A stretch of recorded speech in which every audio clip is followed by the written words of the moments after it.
Say his name and he appears. I believe in Joe Hendry. I believe in Joe Hendry. Cause they love him in London and Paris and Tokyo, America, Scotland and Canada and Mexico. They say I believe in Joe Hendry. I believe in Joe Hendry.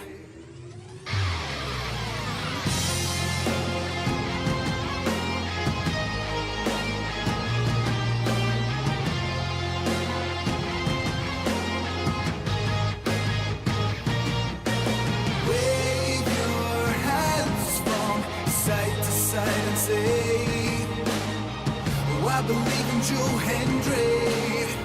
Joe Hendry is so prestigious. Wave your hands from side to side and say, oh, I believe in Joe Hendry. In Joe Hendry and the prestigious one. Say his name and he appears. I believe in Joe Hendry. I believe in Joe Hendry. Cause they love him in London and Paris and Tokyo, America, Scotland and Canada and Mexico. They say I believe in Joe Hendry. I believe in Joe Hendry.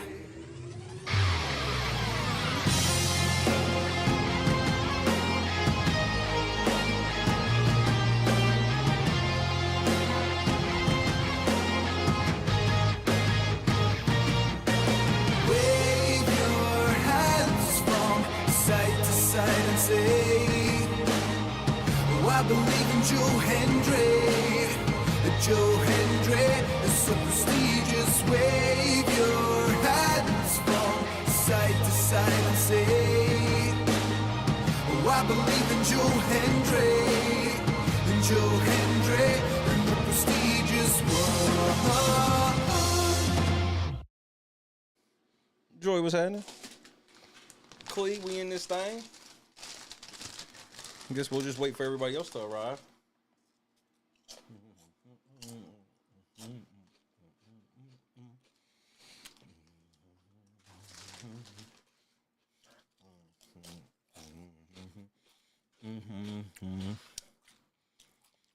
What?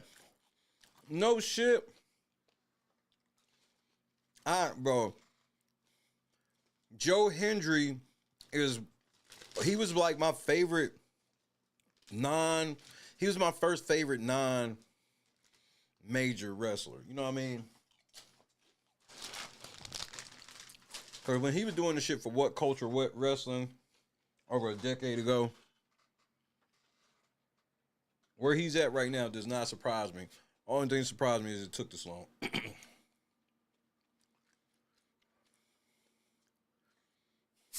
That's crazy, bro.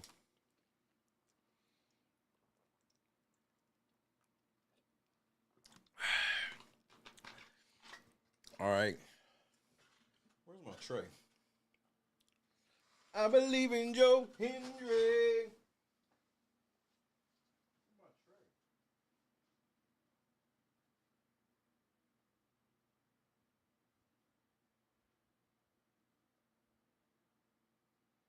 All right. Niggas got till I roll this blunt. And then ta-da.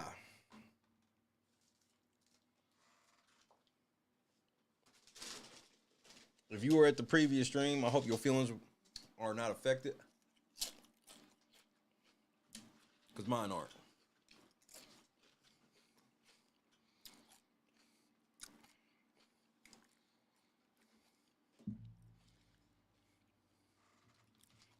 Just think about dealing with an honest motherfucker, bro. All honest moments don't feel fun. But when you believe in Joe Hendry, it'll be okay.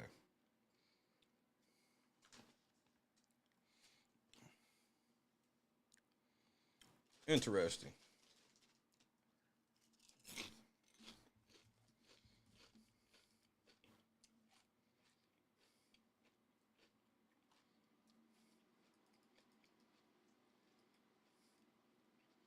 know why you're acting weird, but I'll just do this instead. So well, or are you? All right. So y'all niggas got to roll this blunt. And then we starting this video without you.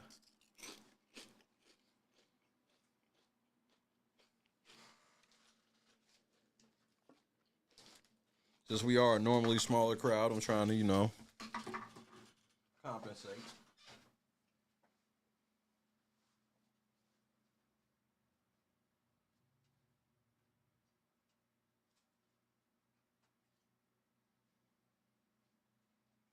Hey Google, set a timer for 40 minutes.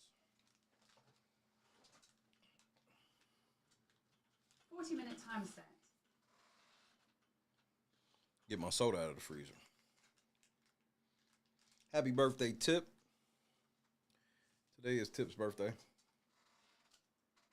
How old is Tip? We don't really know. We don't even know what her real fucking birthday is. This is the day we have picked. So today's Tip's birthday. Happy birthday, Tippy. Tip, happy birthday, baby. I love you. You spending birthday with Daddy, I appreciate you. We are on the CW tonight. Welcome to the WB face ass. You know what? Where my Keef at? I'll make this a Keef blunt. Fuck it. We'll do it live.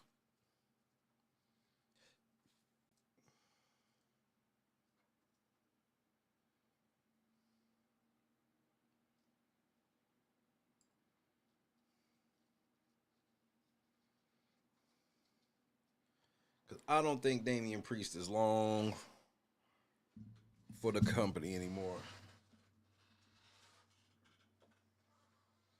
Which is why I will be supporting him. Until the very... What the fuck? Where is my Yoda stick? Oh, here it is.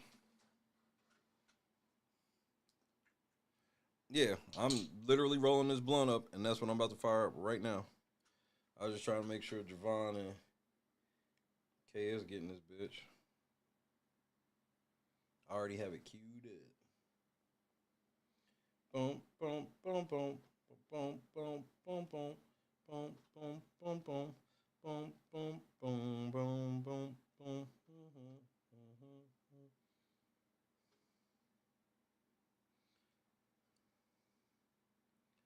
Because this shit, when I listened to the whole thing, I was like, oh boy.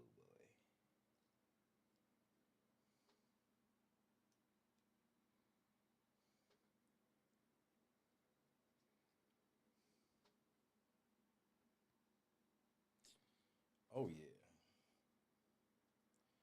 Fire! I'm about to get high as fuck for NXT.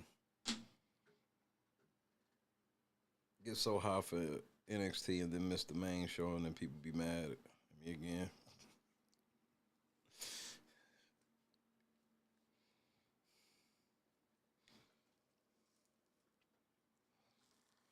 I understand my place at Pantheon. I'm honored.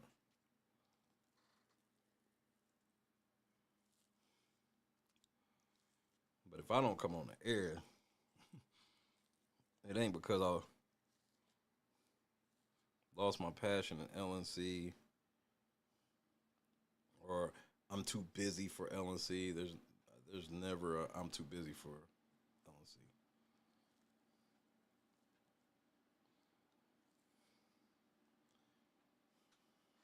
All right, I'm ready to go.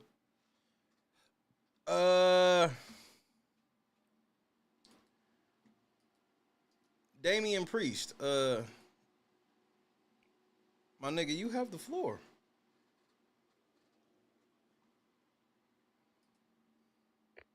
Tactical nuke incoming!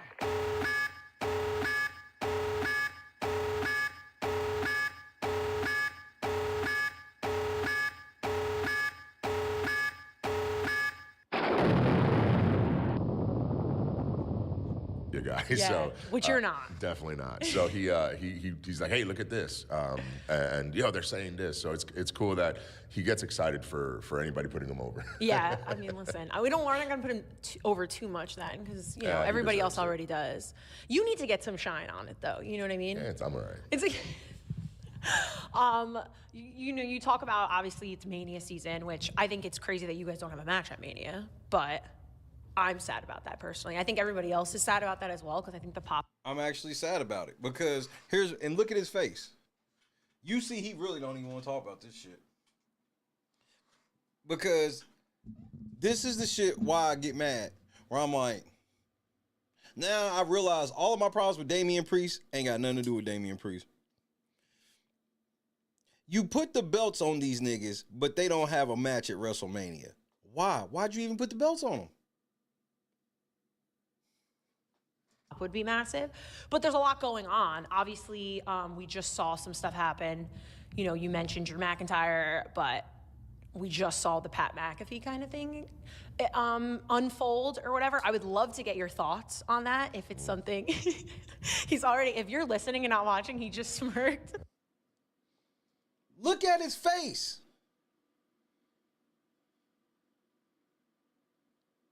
This ain't no work, bro. Damian Priest is not this good. On that, if it's something if you're listening and not watching, he just smirked. And I need to know, because you're an old school guy. Like, I know how we've had conversations. I know how you feel about things. So I just want your take on, McAfee coming out and kind of saying what he said and following up with it on social media and everything that. Tactical nuke incoming! I don't.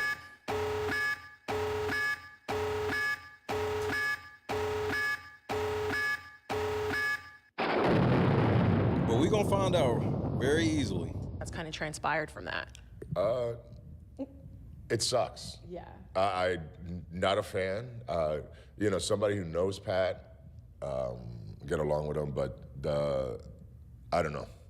For me, that's not my taste. I don't think it helps anything. He didn't need it. So for me, and I'm sure a lot of people aren't gonna be happy that I said that, but in the locker room specifically, like, a lot of us weren't happy, and that's real. Like, I was asked by some of the younger talent, like, what did I think? And I thought it was bull. Like, no, not needed. And we're a PG show, right? But he could come in and he could throw F-bombs and say whatever he wants.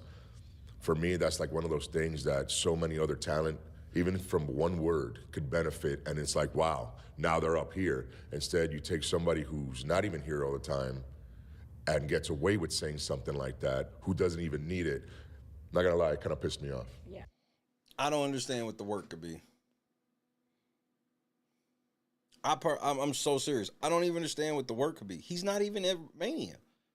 So why would they have somebody not on the WrestleMania card come and talk shit about them to this bitch?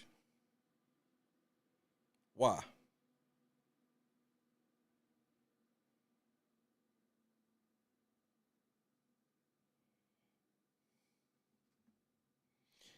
And he brings up a great point.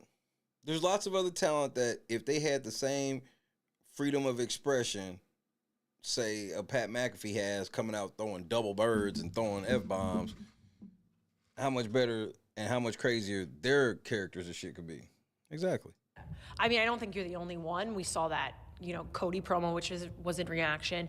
We just saw CM Punk cut that promo on Raw as well. Like, do you think that's kind of, everyone's kind of feeling how, especially like even Punk feels? He said some crazy shit on Raw Monday night. Yeah. I can curse here, by the way. Nice. This is not a PG show, so he could come here and say Gabby that. AF is not PG. The show is Gabby AF, which. So, and I heard what Punk said, and look, and it's one of those things that I think everybody, like the boys and girls, like nobody was happy with what he said.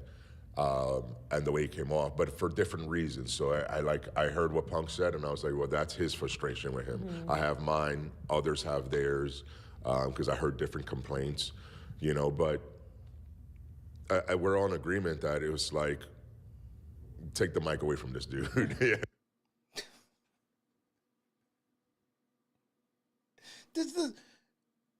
Damian Priest doing some off-brand YouTube interview does not make this shit look real.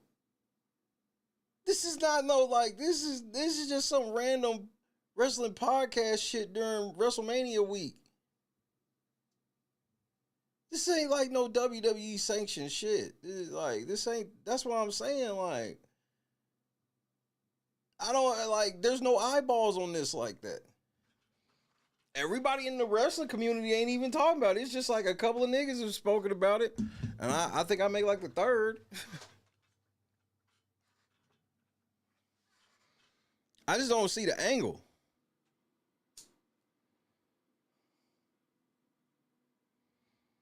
I see the angle with CM Punk. CM Punk sold out a long time ago.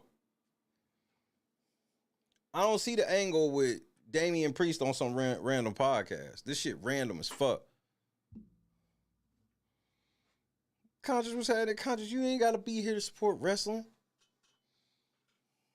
Don't nobody ever have to be here to support wrestling, bro. But we appreciate y'all here. I'm not saying that you wrong. I just literally want an explanation on why the WWE and TKO would send Damian Priest without R-Truth to go bury Pat McAfee on some random podcast. I don't even understand the logic.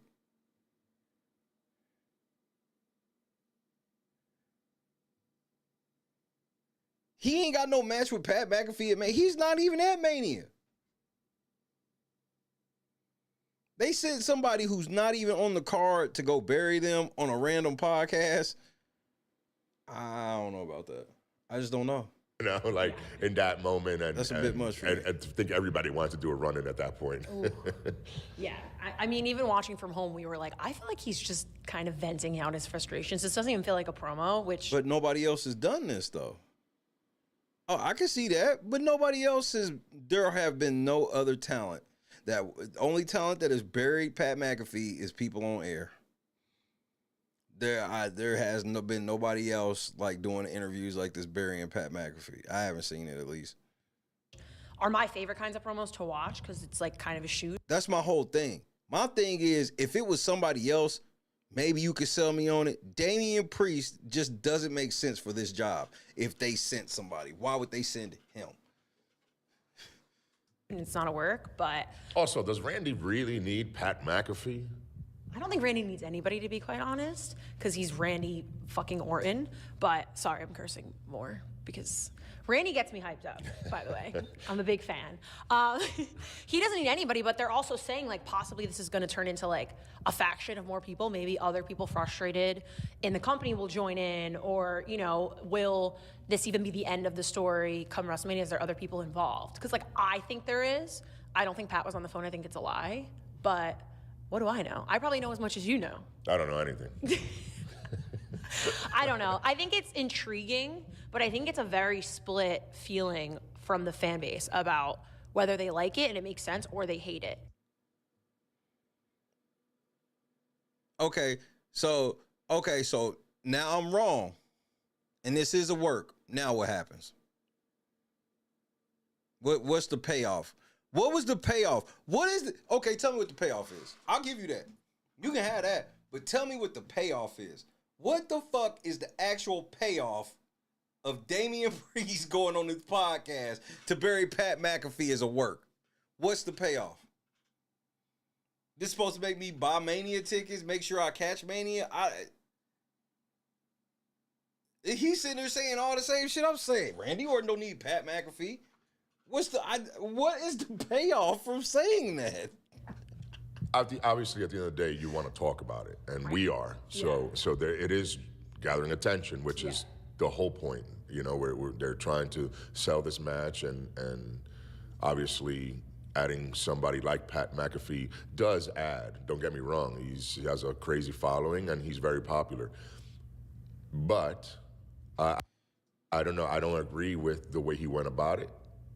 But maybe that was the point. Yeah. No, I agree. And, you know, some other people you're very familiar with also kind of making news in the sense of like the... then you send him to a real podcast. Don't nobody know who this bitch is? No, if that's the explanation, then the answer is definitely no. This ain't a work. Because that makes no sense. They're going to send Damian Priest only to an oddball podcast where they could have sent him somewhere. They could have sent him anywhere. There's several big YouTube podcasts where he could have went on and actually said buried Pat McAfee, and it would have went viral. Nobody's like even really talking about this.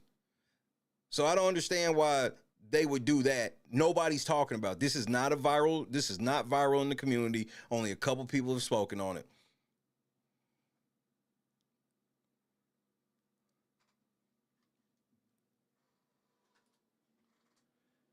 Boston, she got 2,000 subscribers, bro.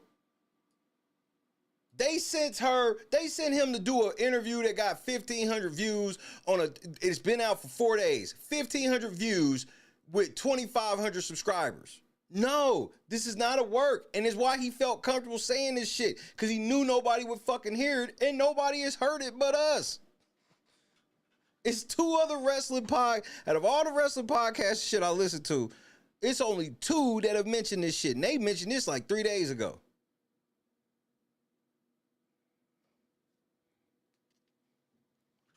That's the only thing. You don't send him to her. Our backup channel got more subs than her. If I drop a backup channel right now, we'll probably get more than 1,500 views in 4 days. I promise you this. I'm telling you what's getting ready to happen as we get ready for the shindig. What's getting ready to happen is very simple. This nigga's getting ready to be off TV. The best he can hope is TKO still, people really don't know. Because ain't nobody big reported on it. And like I said, 1,500 views in 4 days. It ain't even she don't even have 100 likes on the video.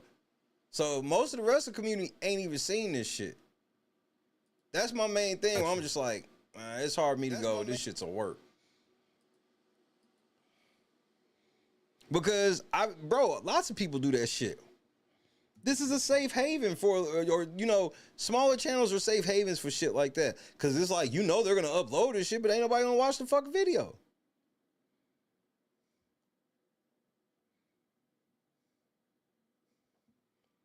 With it only having 1,500 views, for me personally, it's like, if they don't bury him, they didn't know about it. But if they know about that motherfucking video, they not going to be holding the belts much longer. He getting ready to be up out of there. Is my prediction. What you mean? Oops, channel is not currently live. Bitch. Champion ever. Don't you know I got a JC James rookie and didn't even know it? And I'm pretty sure I got it for like 50 cents.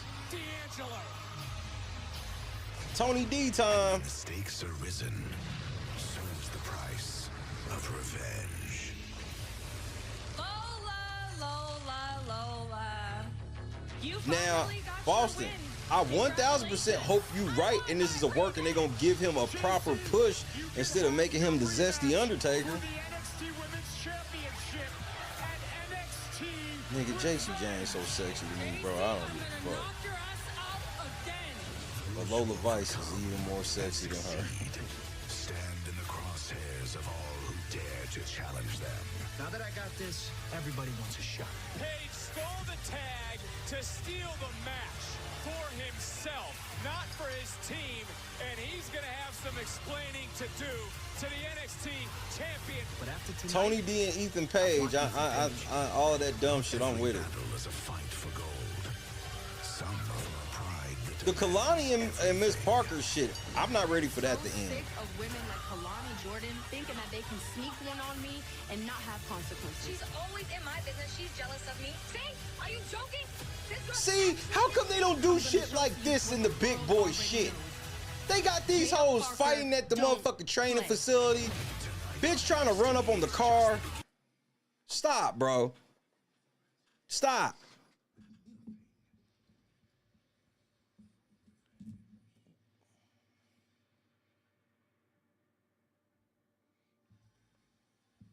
How the fuck does they shit have me more hyped than the beginning of Raw for Mania, bro?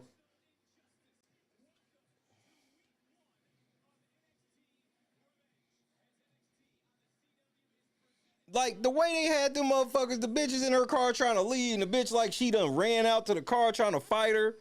They fighting in the training facility. That is a build. That is a rivalry being built. And here comes Miss Parker with her fat ass. Yes, Lord.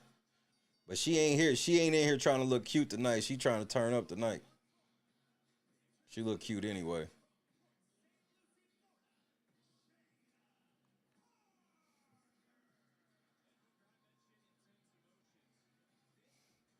I fuck with both of these girls though, bro. Both of these girls, I like them in the ring.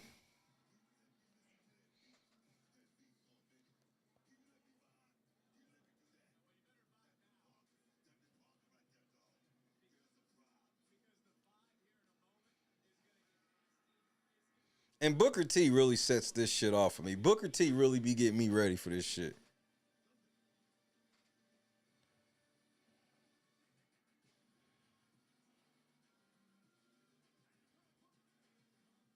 Oh, and I'm with you, Boston.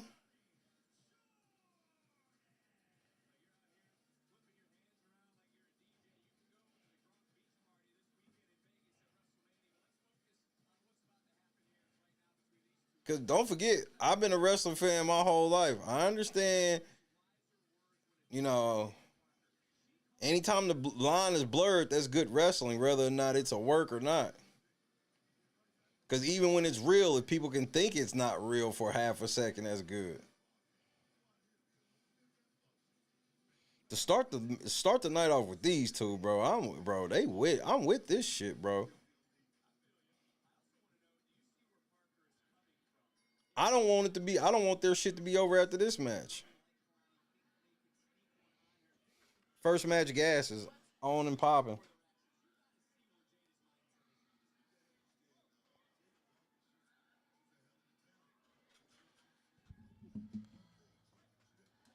Cause whether he's shooting or working, he telling the truth. I that was some bull. That Pat McAfee was some bullshit.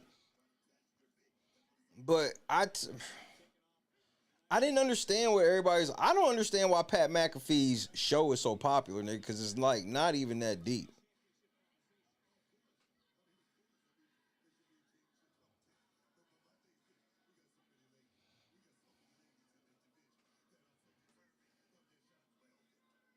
Oh shit.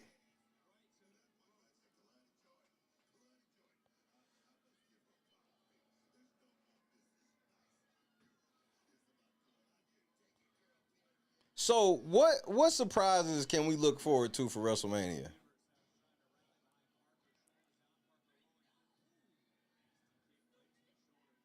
She called her stupid. She hit her with the 6ix9ine stupid.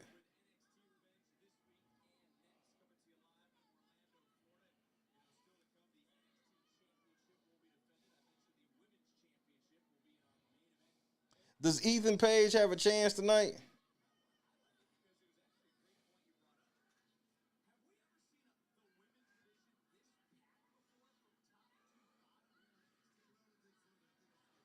Unbiased, what's happening? I don't think. I think Braun still. If he do, is going. I don't want him to because he can't wrestle yet. Last thing I heard, Braun Breaker is a long way from being in ring. So I'm tired of these. I don't want that shit. I get tired of these. Like, oh, we gotta rush him back, even though he can't wrestle. Let's just get him on TV. No. Like Seth Rollins, the reason they did all that stupid shit with all them people was because he wasn't cleared yet. They should have just left Seth Rollins out of Mania. I know that kind of sounds fucked up, but that shit happens. Damian Priest and R-Truth deserve to have a Mania match more than Seth Rollins. So, because I mean, it just sucks. He got hurt. Breaker got hurt. What's the other big nigga name? The whole Vision got fucking destroyed. So yeah, I understand it's supposed to be that storyline shit, but hey, we can't. So then they rush Seth back with no real direction, only for him to turn around and have to motherfucking wrestle Gunther in some shit that don't make no sense. Gunther cuts a good ass promo, but when you really think about it, it's like, yeah, but that's gas, nigga. There's no reason for you to be just you and Seth fighting at Mania. And then my whole thing is like all they had to do, because it was clear that they gambled that Rey Mysterio wasn't going to be back. Picture-in-picture commercial.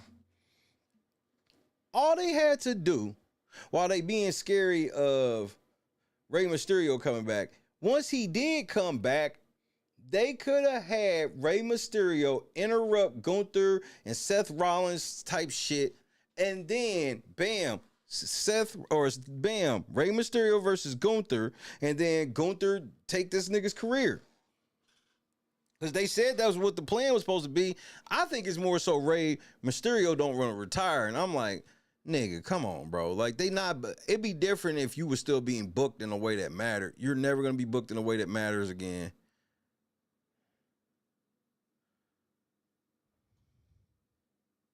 Who said he's cleared? Literally heard yesterday he wasn't clear. Who said that Braun Breaker's cleared? Where we hear that at? What's the source on that? Man, these two bitches is wrestling. Do you hear me?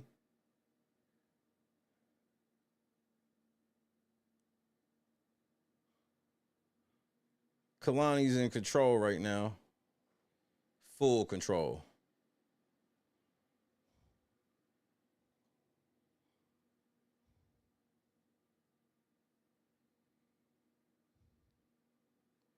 But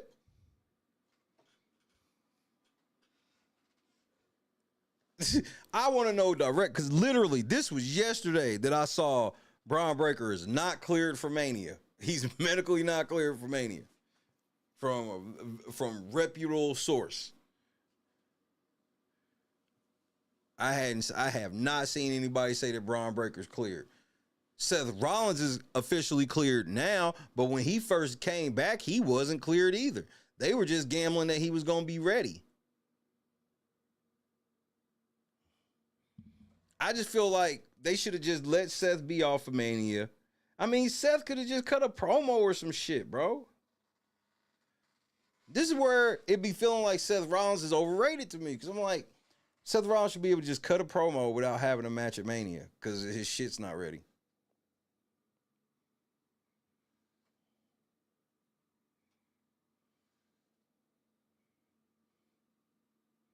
Then somehow Seth Rollins is back, but the Vision becomes tag team champions, and he ain't stopped that from happening. Like,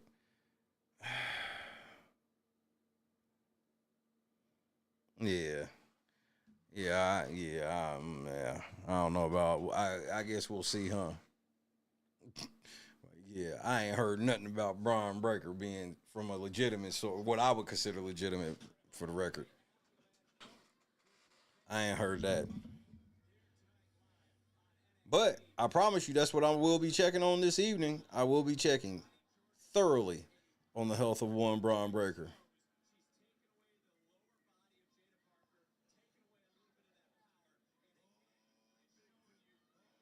I mean, but my whole thing is though, is the only way any Braun Breaker running down there fucking with Seth Rollins against Gunther makes sense to me is I mean, you know what they fucked up with Braun Breaker? When they said that he didn't get hurt from getting beat up at the Rumble. Because then it would make more sense him going at Seth Rollins, because that was the person that came out, or allegedly or whatever, but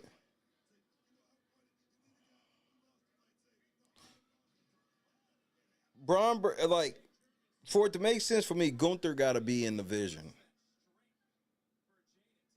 Because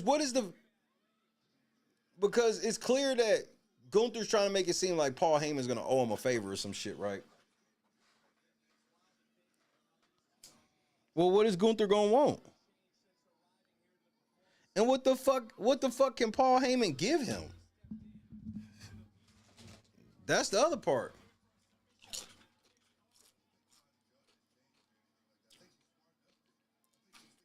And then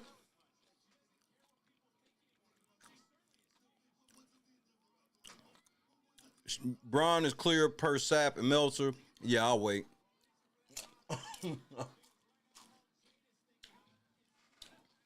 Yeah, I'll wait. Because if Dave Meltzer's wrong and I say something to him, he ain't gonna do nothing but block me.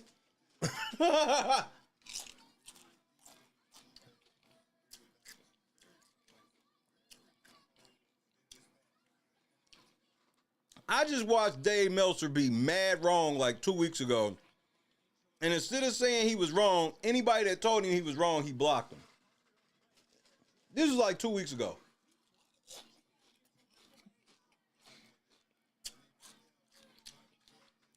I'm not saying they wrong, because they not always wrong, but I know them niggas get shit wrong, and they don't hold themselves accountable when they do. So for the record, I'm not saying because it's them, it's guaranteed wrong. That's why my answer is I'll wait.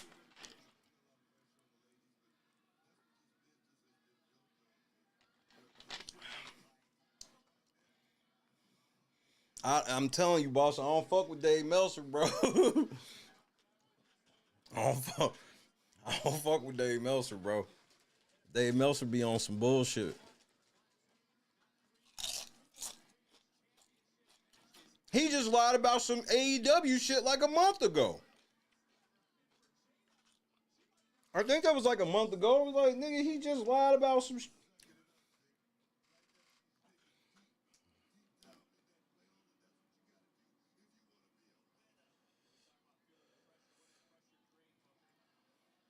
And twice a day is a lot for him, Boston.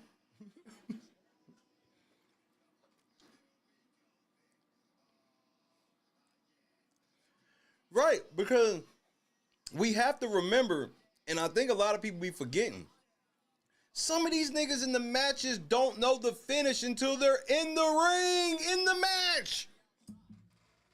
They've gone over multiple endings and the referee will tell them in the match. Sometimes they know.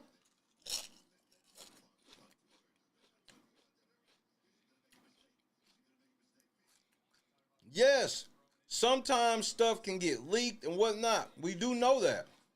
Just not everything.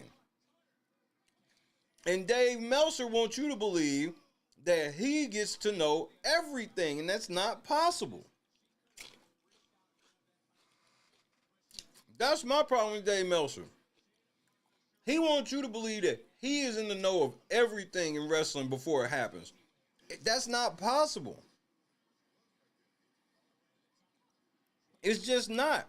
Unless Paul Levesque and them are hitting you. And we know how creative is. They'll change some shit on the fly right then. And then what do? Hit Dave Meltzer before they do it? Miss Parker.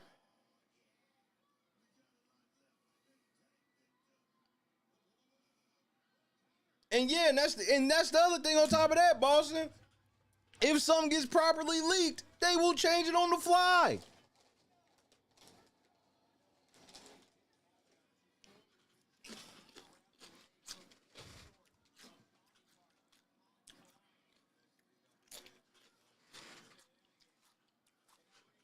Dave Meltzer has not had a good 2026 so far. Oh shit, Kalani. These bitches are putting on a A++ match, bro. Kalani with the dub.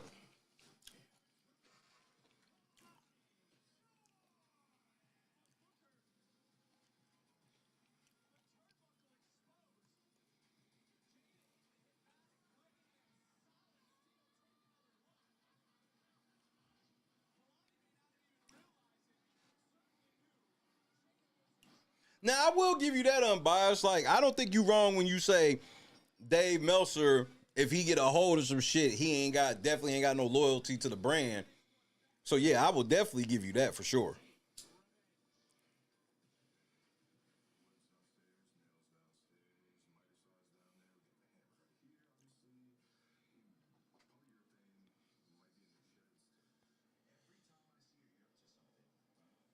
My niggas here.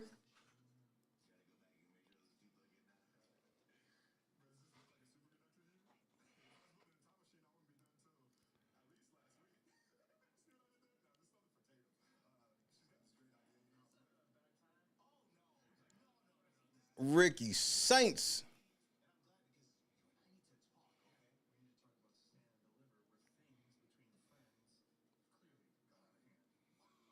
I believe.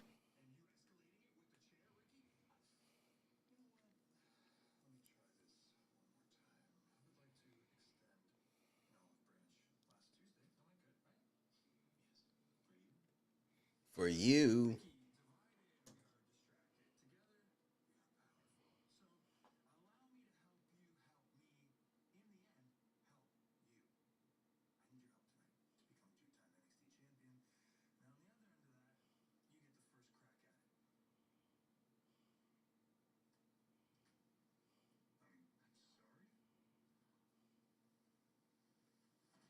Oh, my niggas made up.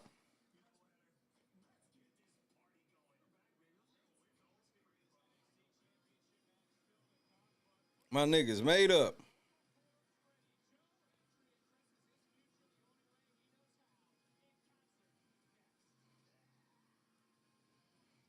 Joe Hendry concert up next, nigga.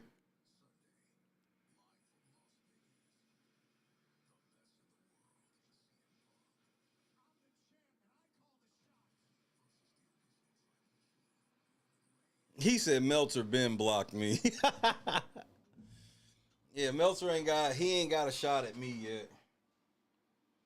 I don't be on Twitter or nothing. But I know how them niggas be over there rocking. Sean, that nigga soft too.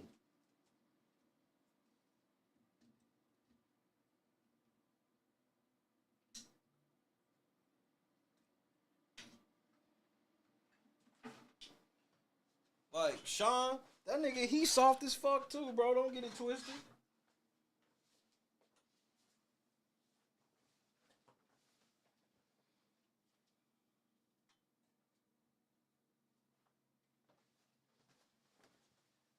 I don't know why they want you to consider them like they are officially part of wrestling promotions and shit. It's like y'all niggas ain't no different. Like that's why it's just hard for me doing what I do because I don't look at myself like that. I don't ever look at like I'm actually an authority at things like Big Brother and shit like that. But I don't like look at myself as I'm officially a part of Big Brother. You know what I mean? These niggas think they are officially a part of shit. And I'm like, you ain't no different than me, nigga. You just a nigga behind your Twitter account, microphone, or whatever the fucking medium you use, and just talk your shit, which is fine. But like that doesn't make you no official. You not official, nigga.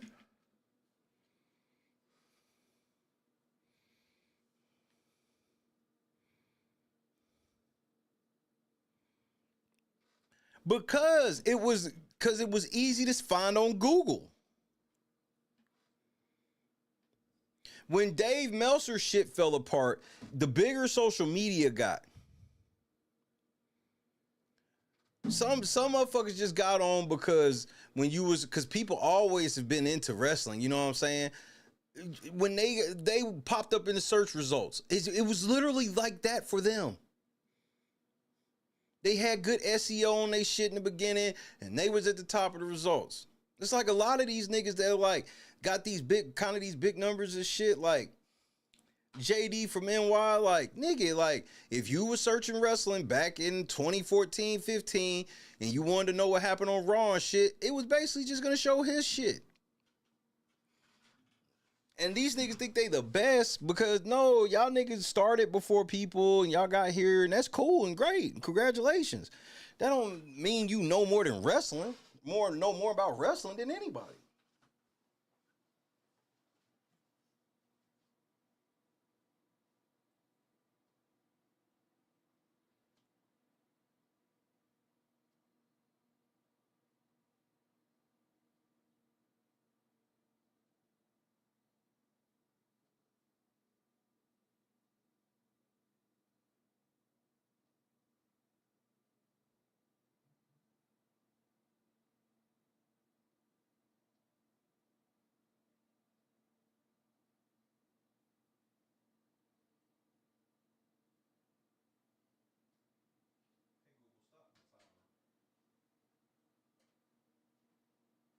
Timer stopped.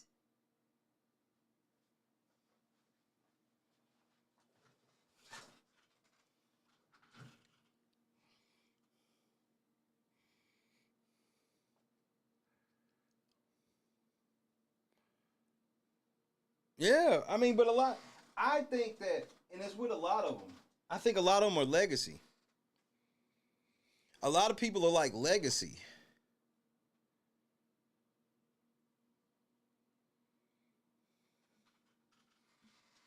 Because there's only like one or two dirt sheets, and stuff is really, and my point from where I sit as somebody like that reports on this shit, it you know, it makes sense for me to be a member of all this shit, but like just to keep tabs on them more than wrestling. Because between us and Twitter and YouTube, like we get a lot of credible shit. And my thing is, I like getting it from the wrestlers. The wrestlers, I mean, like I just showed y'all, Damian Priest on a 2,500 subscriber channel, giving us some locker room game, talking about how the locker room didn't fuck with what Pat did. That nigga, that's love.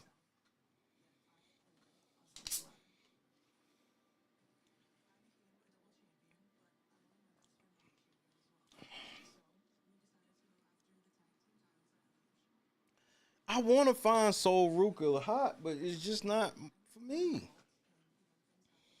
And she's a very pretty girl, bro.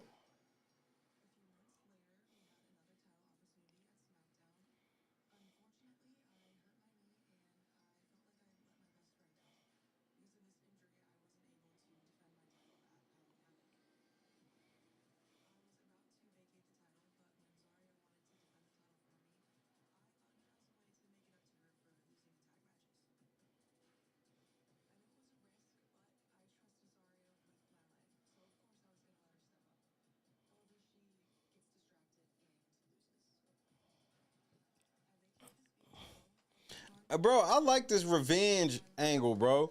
Like how, like they built a better like just this card for this shit tonight is better, just storytelling and building than all of what they tried to do last night getting us ready for Mania. Like, this is embarrassing. This makes me feel like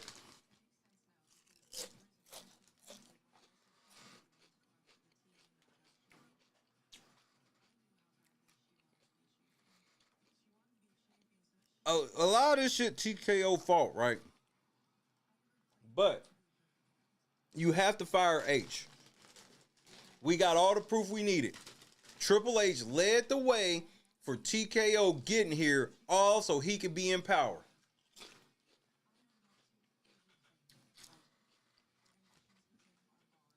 We saw the text messages.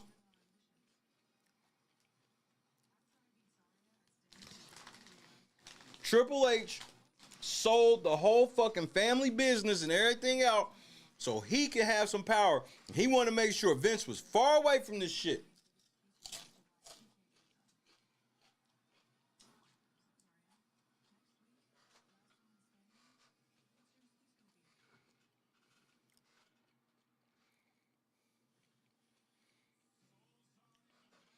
He appears.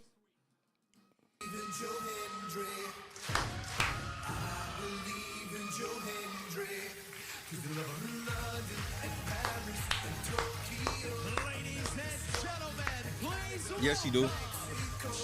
Yes, he do. You can cut that shit out right now. Yes, he do. Yes, he do. Them niggas all sat down, led by Triple H, convinced Vince to do that shit. And at the very same time, Triple H was behind Vince's back, trying to make sure Vince was... He didn't even want CM Punk and Vince to be around each other because he felt they would fuck it up.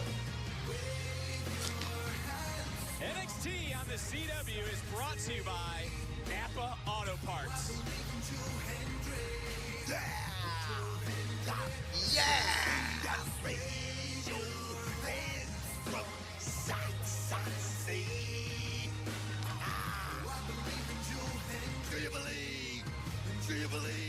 I believe.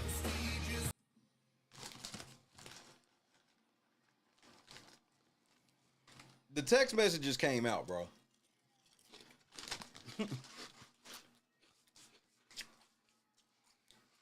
They pushed Vince to do that shit while simultaneously being behind Vince's back talking about fuck Vince.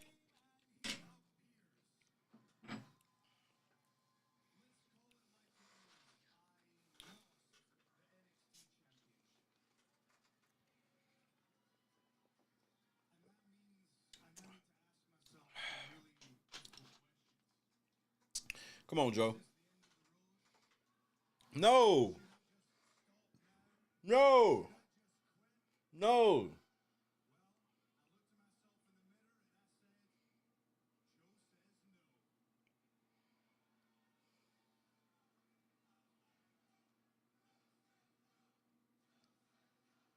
Joe said no.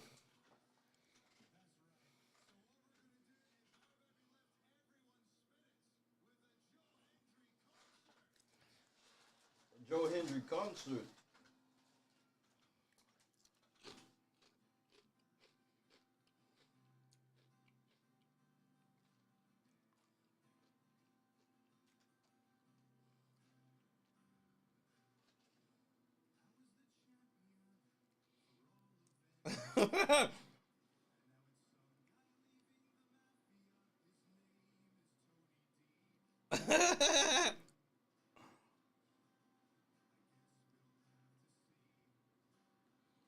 Man, Joe Hendry's a fool.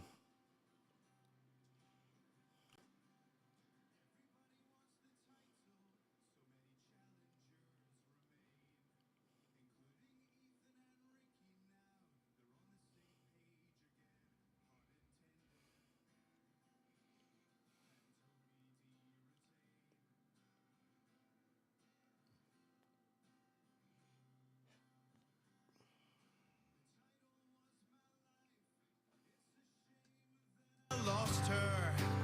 Can I get it back, or will I go to the? I think Joe is going to be at Mania. That's why they took the belt off of him. That's what I feel.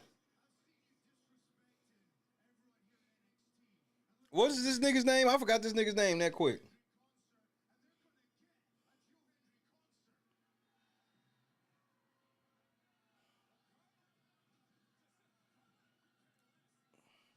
What's it, something Carver?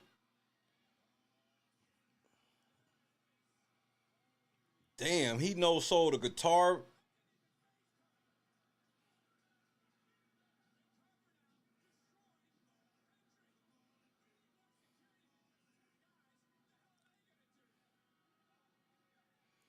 Yes.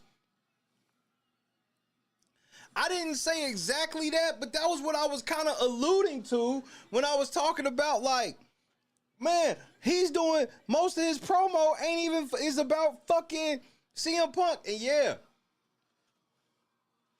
Cause damn, man. Damn.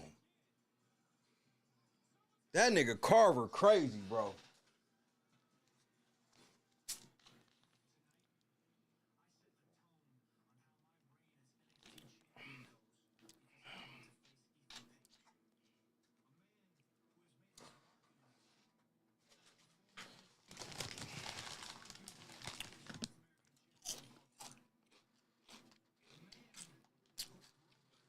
There's only one thing that I saw where I could possibly go for that, but let me listen to Tony D right quick.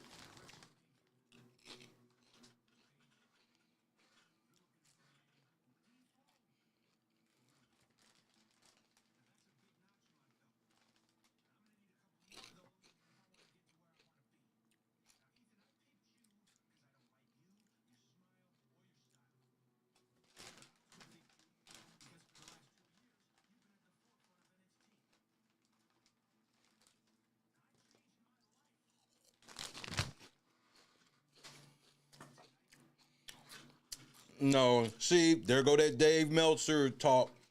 No, there's not, bro. That shit, that is all in y'all head because y'all don't want to blame fucking Triple H for shit.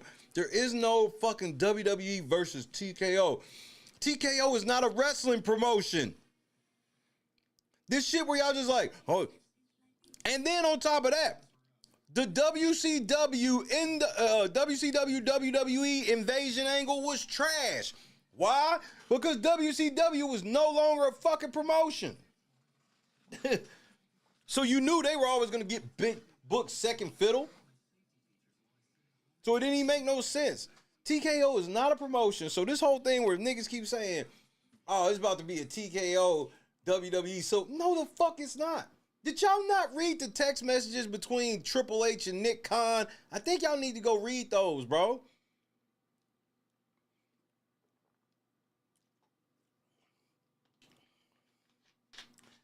What happened is Triple H got us into this mess, and then you got shit that Triple H can't stop, and it's his fault that we in this mess. What do I mean? Ari calling up creative and going put fucking Pat McAfee in fucking the main event. Cause he's the next Sylvester Stallone. The text messages tell everything, bro. That's it. And that's part of court records. So they not fake text messages either.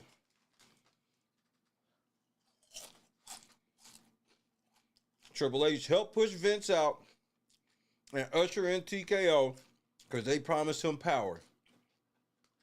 He took that power and they money, and look where we at for it. Now he can't keep Pat McAfee out of the fucking main event.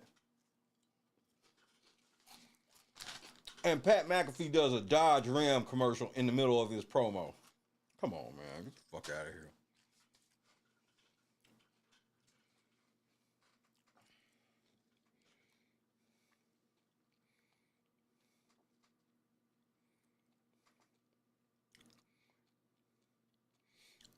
And here's the other thing. For that to happen, we have to introduce somebody. We was talking about the authority angle is Triple H. Now y'all sitting here talking about, nah, it ain't Thanos. They actually got to be scared of Galactus. Because that's TKO is Galactus.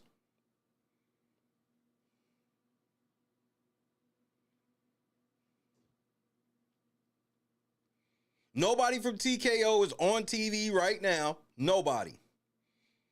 All of a sudden, somebody's just gonna pop up, say they from TKO, and be hoeing Triple H every week. I know you fucking lying. These niggas think they're just getting ready to be motherfucking Triple H is getting ready. This shit his fault.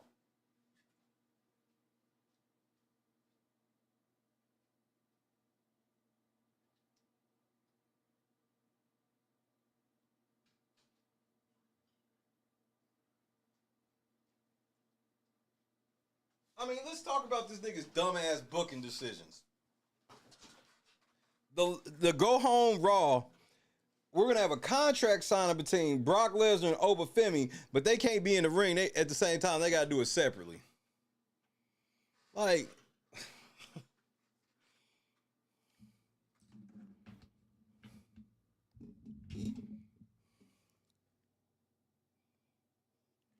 I don't know why people want Vince to come back when Vince is like 90 years old, bro.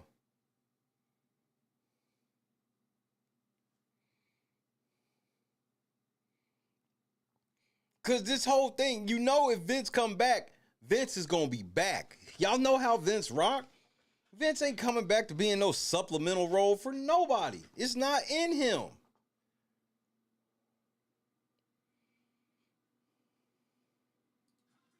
I know the nigga want to come back. Damn, Lola. Shit.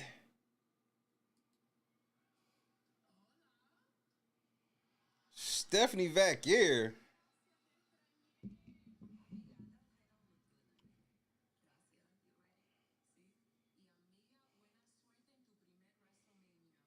Lola Vice, bro.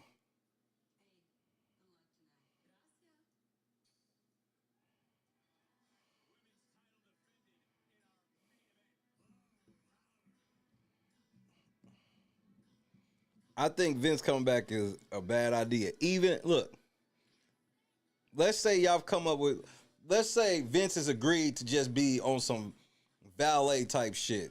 Just a face, the mascot, if you will. You can't trust Vince, bro.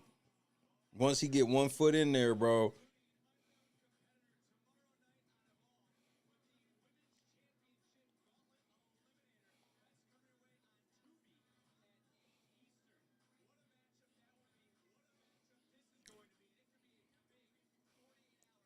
Yeah, like people think that Vince hasn't aged. I'm like, I get what people saying. It's just like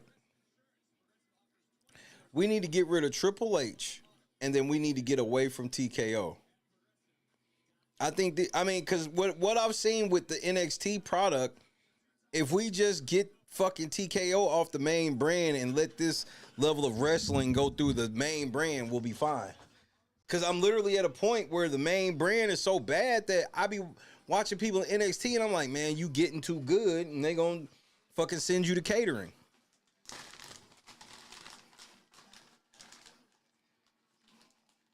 Damn.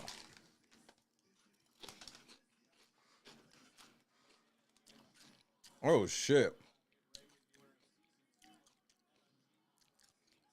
That's some power.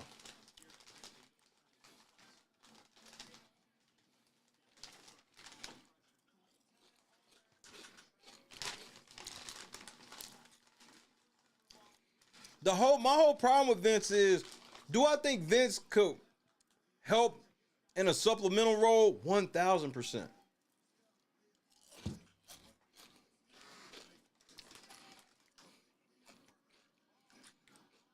But if Vince come back and do that shit, it won't take long before he's scheming. And maybe I'm just being extra paranoid. I do know he'll make better decisions than Triple H. We'll have shit like them ads out of the ring. And you know one thing that I would love about having Vince? Vince would not understand why we need to have I Show Speed, Jelly Roll, and Logan Paul in such prominent positions.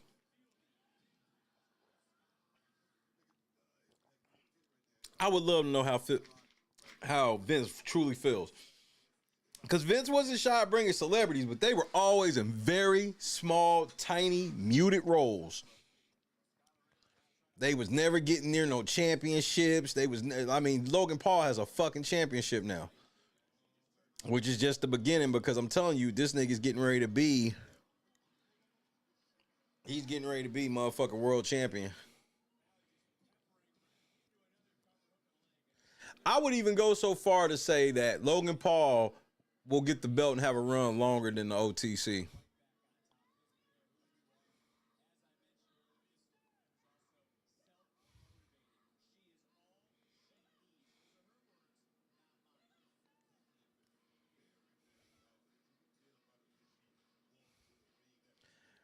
Well, here's the thing, KS. I would give you that, but we got to be honest. In the last 2 months, they have openly said and done and mentioned shit about Vince McMahon openly. Just as recently as the Stephanie McMahon promo. You know what I'm saying? And it was complimentary because that nigga was like, hey, bitch, you not your daddy. That's complimentary to Vince. So while I do hear you on that, they have clearly have made, because Vince's name, there was nothing even pointing towards Vince outside of the people he knew happening. Let me ask y'all this. Is Vince going to be at the Hall of Fame? 1 for yes, 2 for no. Is Vince going to show up to the Hall of Fame?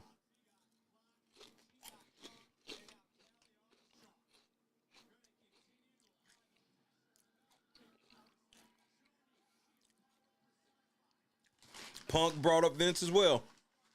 Thank you, Javon. Are they going to show him on camera?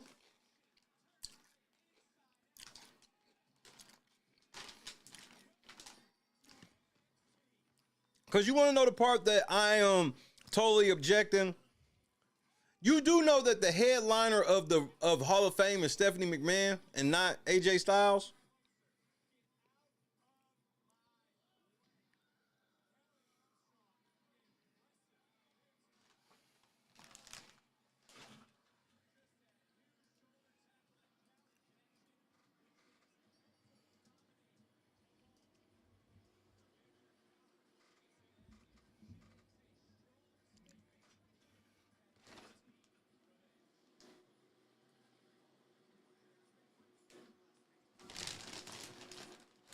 Y'all don't think he'll be shown on camera?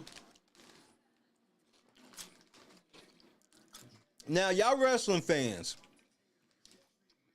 So I want y'all to tell me if I'm just being overboard.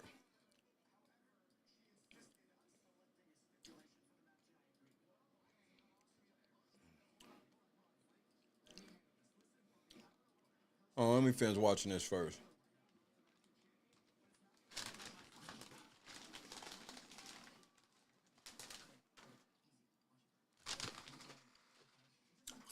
Blake Monroe reminds me so much of Maurice.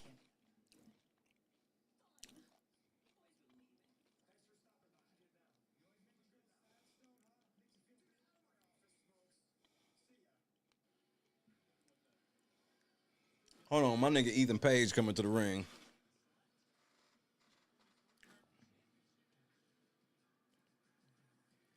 Let me put it over here.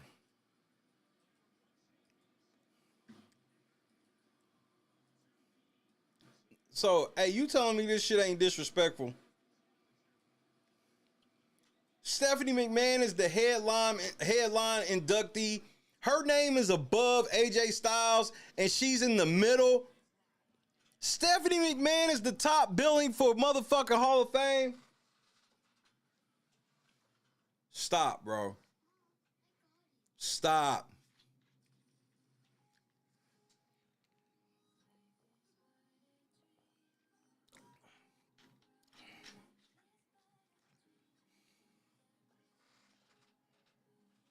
This shirt is so fucking disrespectful, bro. AJ, this is what did I say, y'all? I said AJ Styles should go retire in TNA so he can get treated like the fucking king he is. Did I not say this? This is why. This is shit why I said that. They wanted us to, man, AJ Styles is so important. We're not going to wait to put him in all. We're going to do it right now. But he got to be behind Stephanie McMahon. Man, fuck you niggas, bro. Demolition being behind Stephanie McMahon is over disrespectful.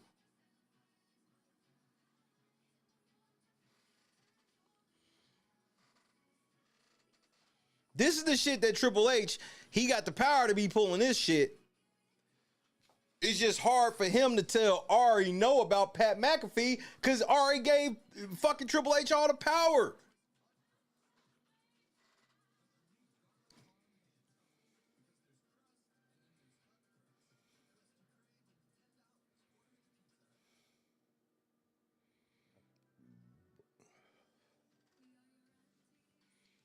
I think TKO should have stayed with what they were doing.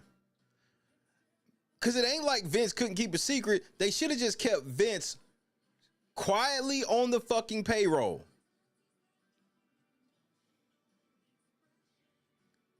And Vince could have still been just doing creative and nothing. Look, Vince, you toxic right now. You just sit back here. Not even in, he ain't even got to sit in Gorilla. Or if he is, obviously, Vince is here tonight. Ain't no Gorilla shots tonight. Vince is here. But yeah, I definitely think AJ Styles, I called it. And this is why I said AJ Styles needs to go to TNA to retire. When I heard, and this motherfucker get beat by Gunther overseas. This nigga gets beat by Gunther overseas.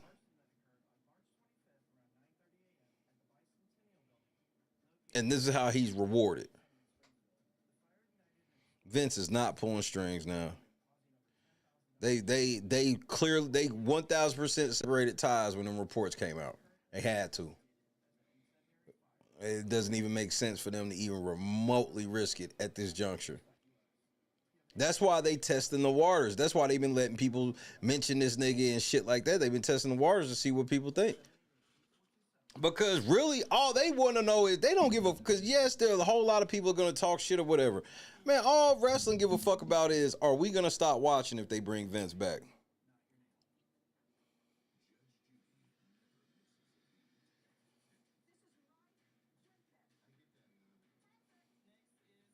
Nigga, Judge Judy is still coming on, bro.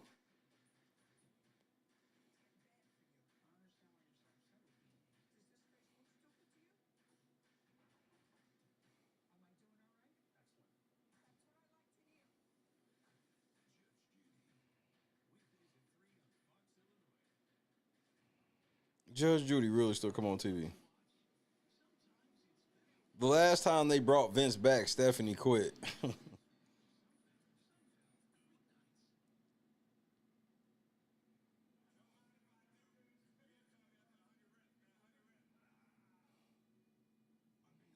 Trick Willie.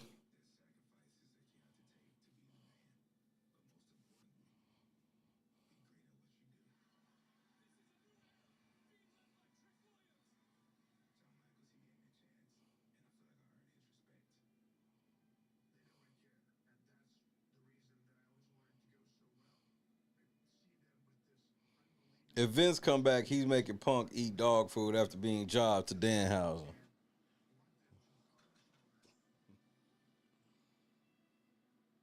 You see shit like main event Jey Uso happening, you want me to think Vince was still in charge of creative. Vince would have never put no fucking belt on Jey Uso, nigga.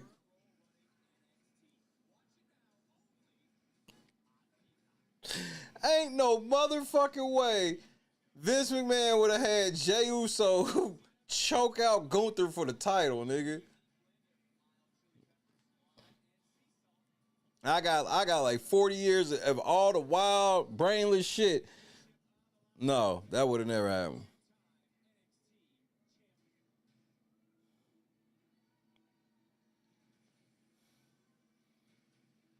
Yeah, he would have got an IC title at best, bro. He'd have been mid-card IC title, US title type of situation. Him choking out Gunther at Mania for the belt. I know you fucking lying.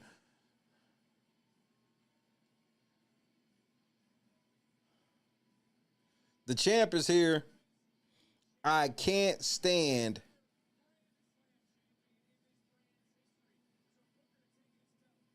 the fact that NXT's production shit is so much better with so much less of a budget. A lot of people had they weren't really feeling the Liv Morgan shit. And like I said, it wasn't like the best song, music video, or no shit like that. But I appreciate wrestlers doing shit they feel that is in their character. Like when I watched the music video, I felt like Liv Morgan was being Liv Morgan. You know what I'm saying? Like I didn't think it was the best, but like the song or no shit, but I felt like Liv was being Liv Morgan. And it felt like finally the TKO budget check is finally hit.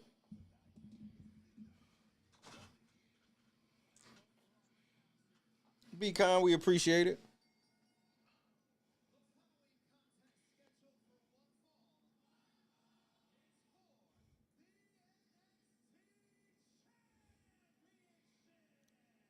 I'm telling you, Boston, like, there's no fucking way.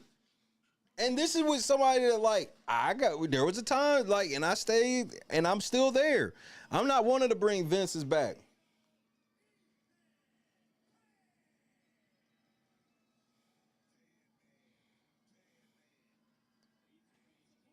I just feel like we gotta Triple H can't be WWE because it's proven that he is untrustworthy to the business. I don't give a fuck about Stephanie like that and shit like that because that's none of my business. You know what I mean? But to the business, he pushed Vince out. He wanted to keep Vince away and told TKO to keep Vince away.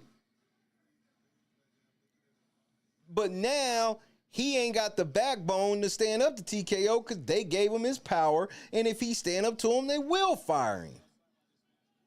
So Triple H needs to be away from the business, and then we need to get the business away from TKO. How likely all of that is? That I don't know, but that's my assessment of the situation. Ethan Page, Tony D, this should be a nice, fun match. This episode of NXT has been, I have not been bored yet.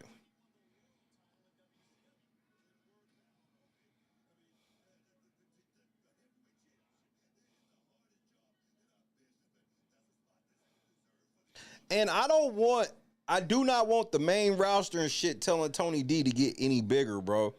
He's big enough. Because I know how them niggas are. They going to want his arms just a little bigger, his chest just a little bigger. He's big enough right now.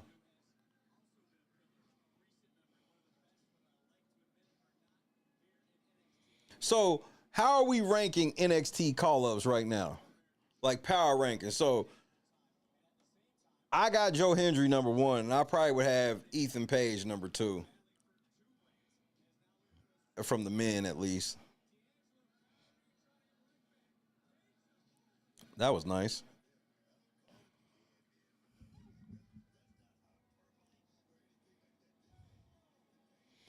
The KS, most of these motherfuckers don't know the Reign of Terror, bro. Like this nigga, man, what the fuck happened to Ricky? What the fuck? Hey man, what the fuck?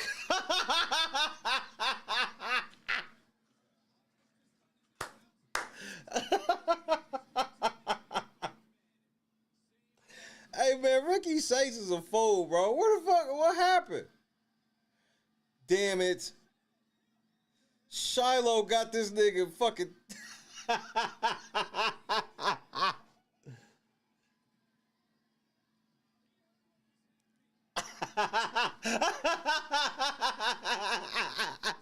Hold on, man. Hey, that was too funny. That was hilarious. That was a hilarious side mission spot.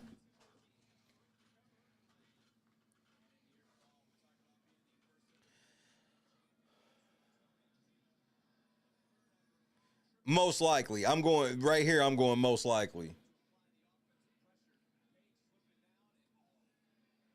Because I mean, Tony D ain't going nowhere right now. I definitely think they let the belt come up off of Joe Hendry because I think he's all but gone. Commercial time in the championship match.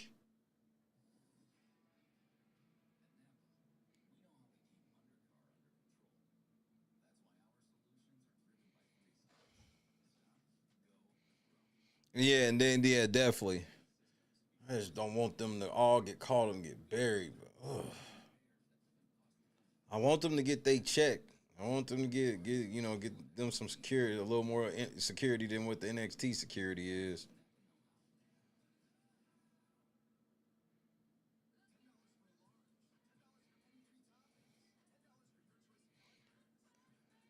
Bro, are you not listening to me that there are text messages in the court record that say you're wrong? Like, this is a fact. Do you not know that TKO is being sued by their shareholders right now? Part of the evidence is the text messages that prove that Triple H had a massive thing to do with the shit. He had everything to do with pushing Vince out, and he wanted to keep Vince so far away from the shit. He heard about CM Punk and Vince being on the same flight and was nervous. This is in court records. This is not dirt sheet. This is not kayfabe. This is not me. This is in court records. Because they got all the text messages between Nick Khan and Triple H, which the fucked up part is all of Triple H's fucked up messages are there and a lot of Nick Khans are deleted. So they was setting Triple H up from day one. Triple H is the fall guy, and he's been the fall guy, and I'm ready for him to fall. Every time you the fall guy, you not a victim. Sometimes you the fall guy because you set yourself up. He wanted that power. He got that power, and now look what happened.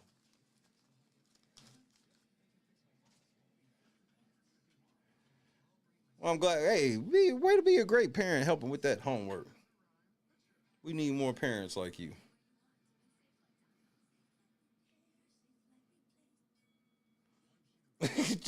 Ace trying to take credit for everything. But when it comes like the shit with the TKO shit, this is not me guessing. I just want to make sure that I'm being perfectly clear that this is text messages from the court record between Nick Khan and Triple H. You should have saw the way Triple H was glazing Nick Khan all the way up into the deal. The day that the deal happened, he didn't even want Vince around. So I know a lot of people was holding on to that whole Triple H didn't have nothing to do with it. Yeah, nah, we can't say that no more. There's literal evidence that is not true. He had a lot to do with it, and he did it behind Vince's back. And so it's some cold-blooded shit. So whether or not Vince come back, Vince will be getting even with Hunter. You can bet your bottom dollar on that. Because the holidays are already going to be weird if they weren't weird enough as a McMahon family. But yeah. Triple H should have never did that shit.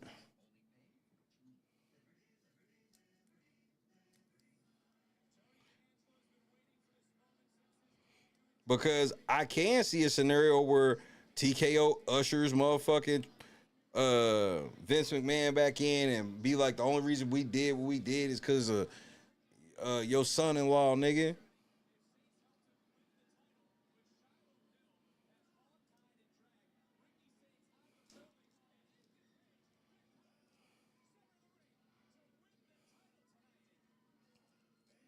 I definitely think Triple H regrets it because he sees that he's the fall guy now. Because that is the one part that he is clearly a level of a fall guy, but it is of his own doing.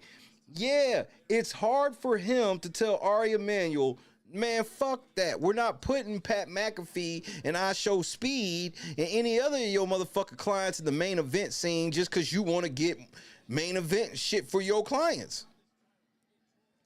But when the nigga go, bitch, I gave you your job, nigga. Do you want to be fired? There's a reason that Road Dogg left. That's the other thing I think people haven't really kind of paid attention to and all this is like, man, Road Dogg, now we really seeing that Road Dogg left for a reason. Because basically he was learning that it wasn't nothing he could say. He's just there. And he getting buried. Because now looking back at it, I damn near would have left too. Remember all the fucking heat that Road Dogg was getting before he left?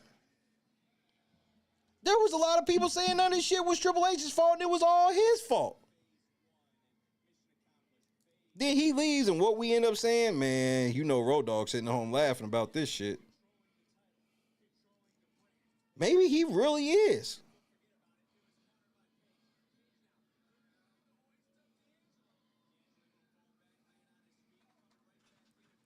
Because if I'm Road Dogg, why wouldn't I just wait to leave after Mania?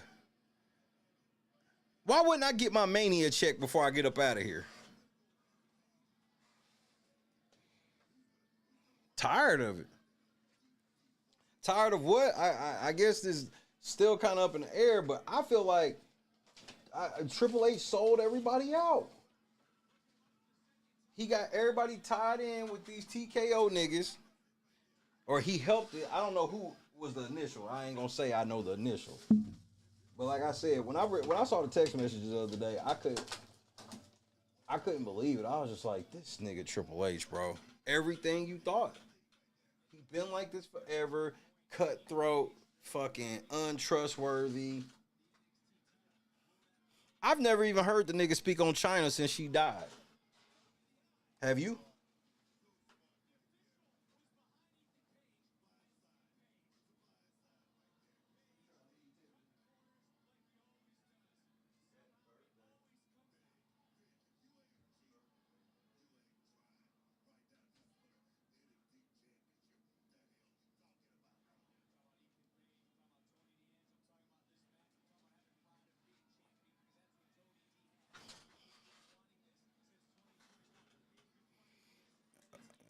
She better be number 5. Man, this Ethan Page, Tony, this has just been great wrestling tonight. Great wrestling, storytelling.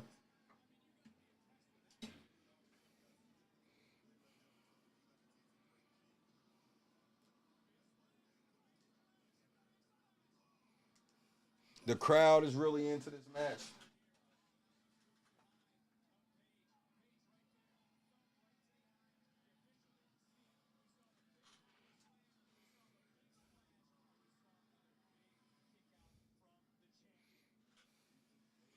Yeah, that's all I be saying. Like I miss near fall wrestling because people don't realize the way that wrestling used to be broadcasted was the finisher was the last resort. You've tried, like, that's what it was like. Instead of spamming shit, it was like you would use your finisher after you've tried everything you could.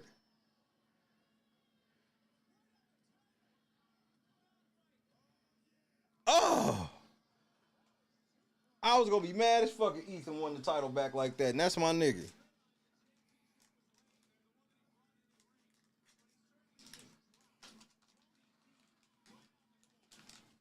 This is fun, bro.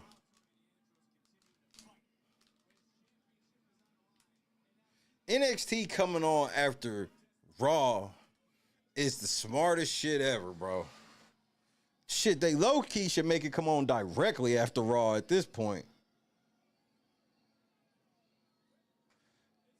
I love seeing their candy dish because the candy dish is something in basketball too. Like, if you look at the scores, if you go to any professional basketball game, if you could ever get close enough to the scorer's table and look, you'll see there's a basket of candy somewhere. Damn, what a spot, Tony. That was innovative.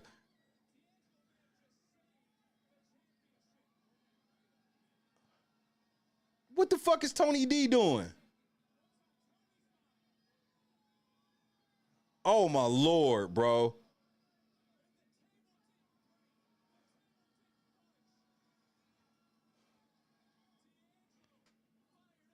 Man, this is a match, bro.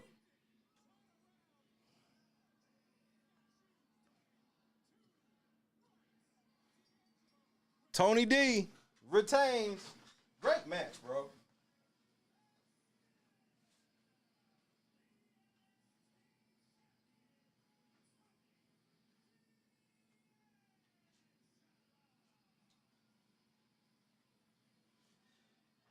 I forgot to show y'all my great pickup.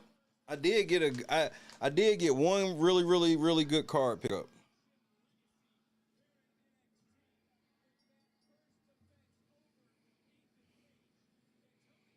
My first Hulk Hogan graded card cost me $15.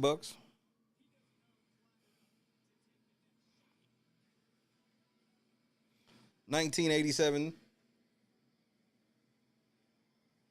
Ho!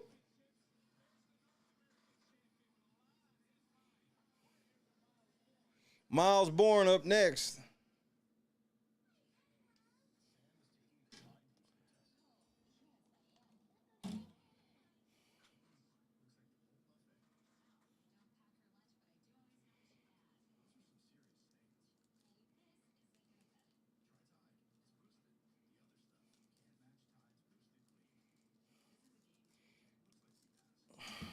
Damn commercials.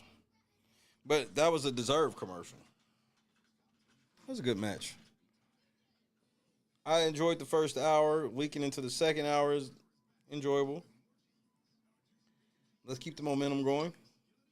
I mean, NXT coming out with the energy like they got WrestleMania this weekend.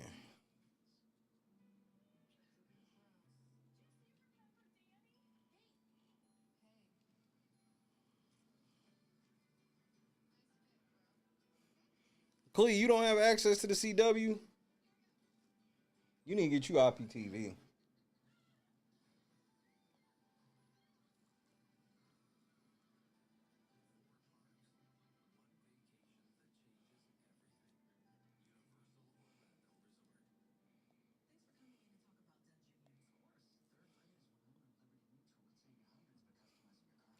Liberty, liberty, liberty, liberty, liberty, liberty.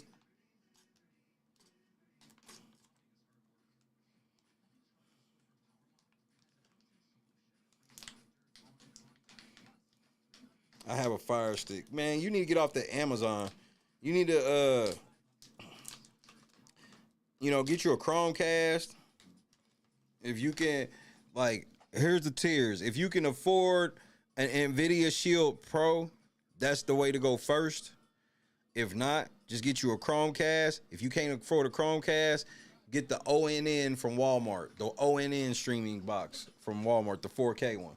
So I think that one's like $20 to $25. And then with that, you can get IPTV. You can have that shit for 20 bucks a month, which is everything. Every pay-per-view, all that shit. And KS, I don't know what device you on. Since I've switched to this Shield Pro, Apollo is like 20 million times even better. I got the shit programmed for DVR now, where I can record shows and shit like that. Yeah, we got the ONN in the living room. My Chromecast that I had for years finally went out on TV right there. And so I got the NVIDIA Shield Pro. And that motherfucker is a game changer. And Apollo and all that shit works so much better with that shit. It takes a couple of seconds longer to kind of set it up. But once you get it set up, it's a wrap. Okay, Amazon, you can have. I think Amazon will still. I think Nvidia will be recognized by your Amazon shit, and so with the ONN. Now the Google maybe not so much, but it's just literally just a TV joint. There go the pretty referee.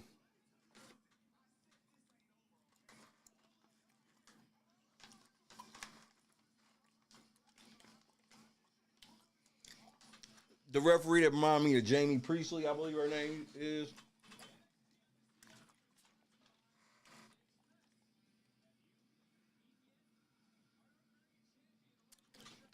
Because, so like the TV shows, you know how some of them be hit and miss, KS, like the old TV shows? Not on NVIDIA, they all work.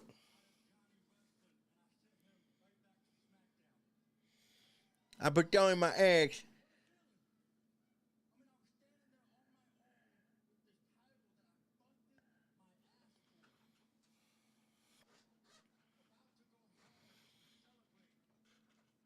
Yeah, this upgrade that I've done has changed my life, and like I'd like the and you know you can side load shit. So I've been already playing with shit. Like I can get my literally this computer screen to load up seamlessly over there. It's crazy.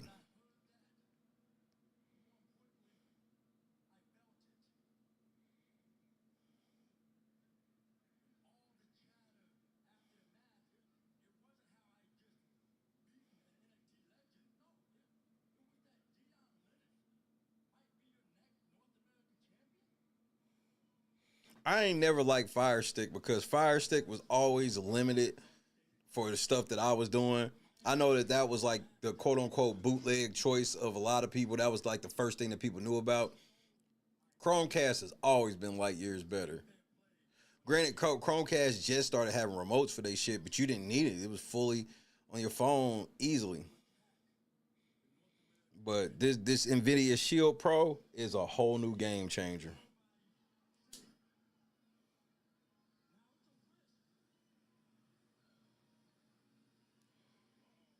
Having DVR on that motherfucker IPTV has changed my life. All you got to do is just have your separate storage, like just a separate external hard drive, however big you want for that shit. Dark State in the building.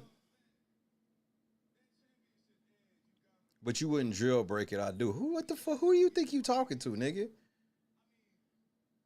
Who she think she talking? I should call Christy here right now and tell her you just said that. Who do you... Nigga, I've been jailbreaking. I was jailbreaking iPods, iPads. I know how to jailbreak a weak-ass Fire Stick. I know how to jailbreak all that shit. That's why I'm telling you. For all of that type of shit, the Chromecast was always better. What law is being broken? What law is being broken? I'm not breaking no laws. The laws say you can't distribute it. I'm not distributing shit. I just watch it myself. So you got to know what the law actually say. The law don't say shit about you watching any of the shit at your crib. You can't distribute it. That's what the FBI warning was about. The FBI warning was about you distributing this shit. Pirating is that's not even a real thing. That's not, what's the pirating law? Explain the law. What is the actual law for pirating? See, there's a reason why your internet can only send like those warnings and shit like that to try to scare you, because they know the law.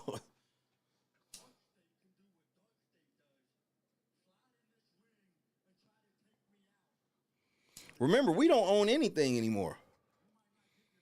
If it'd be different if we was holding on to physical media, but we don't. Nah, we don't. They like, if you, let's say you buy a fucking movie off of YouTube.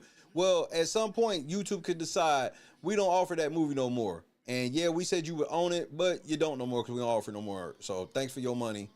Bye.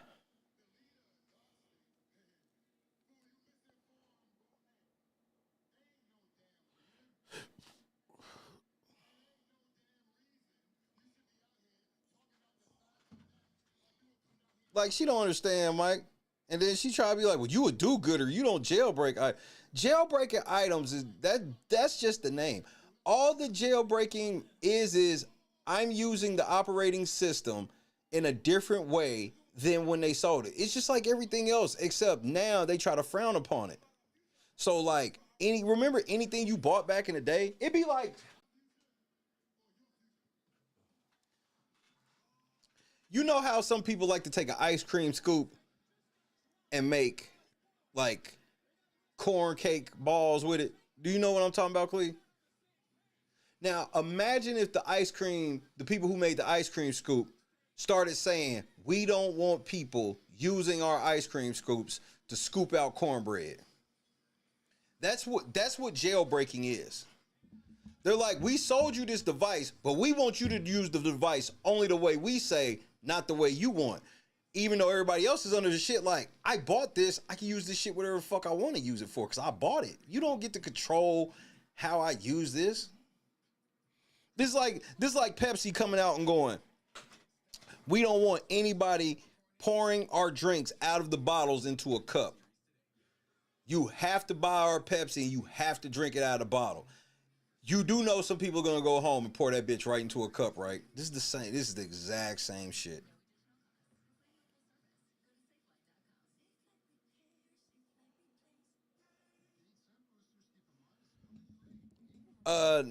Yeah, they Tony D just beat Ethan Page, and then Miles Bourne cut a promo that was interrupted by Darkseid.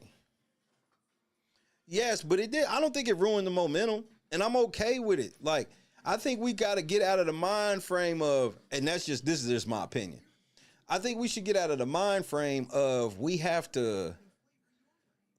always have to end with the champion, because that's why Raw's ending terribly. Because we have to end with Roman Reigns and CM Punk. No, we don't. At WrestleMania, yes, we do. They the main event, but like for a week to week Raw, no, they don't. They don't.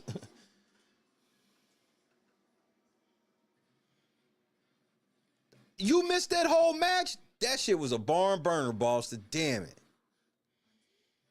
And the spot with Ricky and Shiloh was, bro, it was perfect. Very entertaining match. Definitely a 5 out of 5. I'm so sorry, bro.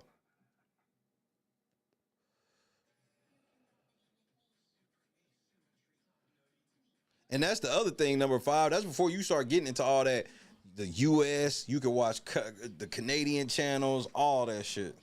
And bro, this new TV mate with the NVIDIA Shield has changed my life. And I ain't even done hooking it all up yet. Because I can put RetroArch on there so I can have my retro arcade games on there. So I'm going to do that. I just got to wait till I get paid. And I'm going to get me try to get this hard drive for like $50. Definitely watch that motherfucker later.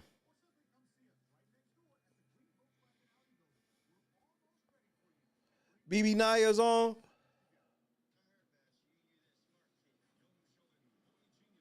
Yeah, it is. Well, shit, that bitch be on like fucking 5 months. It seems like they actually play Big Brother, not this pussy ass shit we do at home.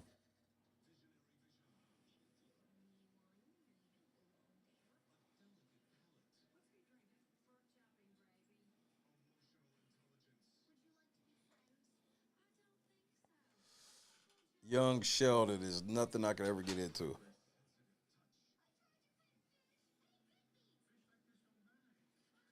Well, here's the crazy part, Boston. On some real shit, every match has been like a main event level match. The least non-main event thing we've done so far was the Miles Bourne promo and the Joe Hendry promo. But matches wise, these are some heavy hitter matches. Only 40 minutes left. I'm already shitty. This should be a 3-hour show. It's hilarious that they got rid of cops only to usher in this police 24/7 bullshit.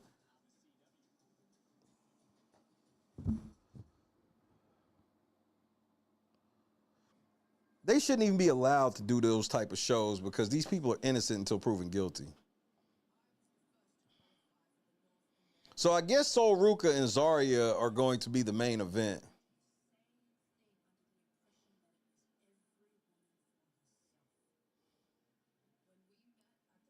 Oh, when it was on. Yeah, I had seen that too. Bro, this lesbian relationship between them is just too much for me.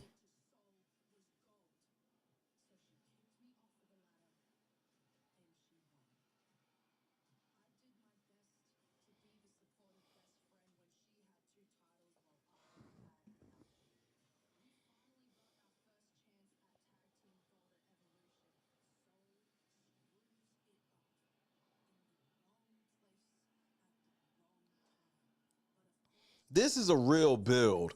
This is a true build into a match. Like, do you think that Damian Priest and R-Truth are going to end up breaking up and having a build like this to their match? Fuck no. The Kabuki Warriors ain't getting this. Nobody's getting this on the main roster. Not tag team wise. The only tag team that can get in the storyline no matter what is the Usos. That's it. And then, but they still gonna be disrespected.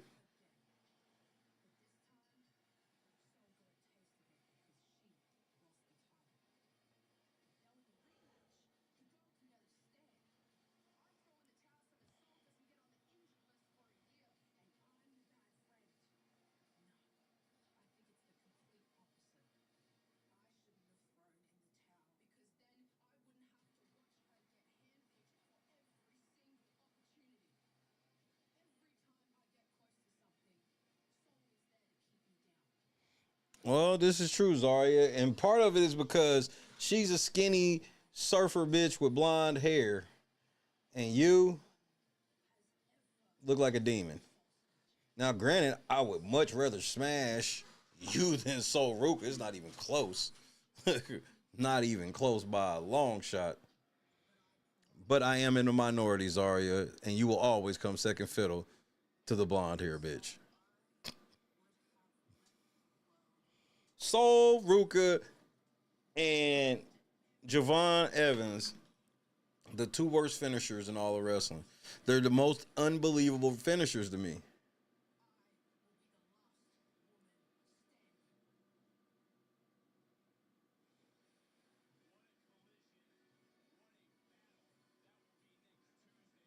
Oh, that's next week? That ain't even this week, so it's day part of week 2.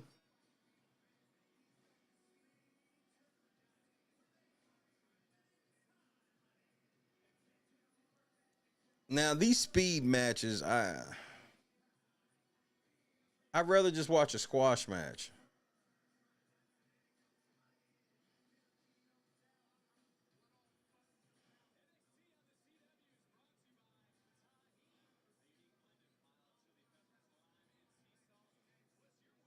I don't know. And I know, yes, it is Roxanne. I do have a soft spot for Roxanne. But it's still a power bomb, though.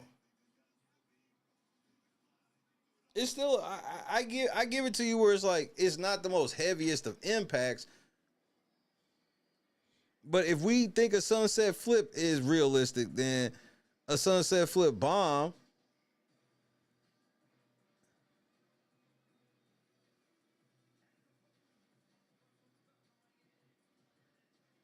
but it's all about the setup. Like, now I will admit that there ain't too many setups you can really have with that motherfucker. I will admit that. There ain't that many setups you can have with Roxanne shit, but it's definitely more than the OG Cutter and the Soul Snatcher. But I guess I could put that on a tier right under it.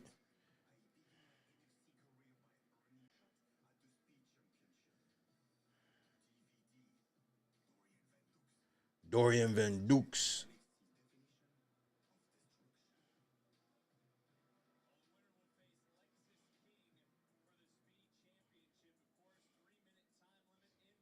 Is there a weight limit in the speed shit?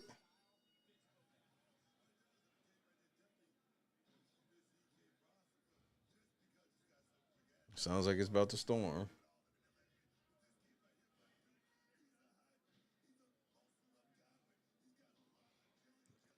Damn, that big ass nigga's actually pretty athletic.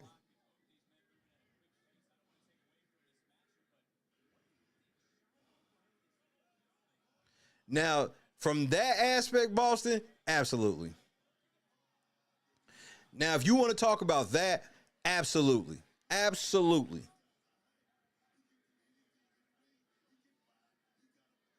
Yeah, I don't like the BFT. I'd rather his finisher be the elbow. I'd rather LA Knight's finisher be the elbow than the BFT.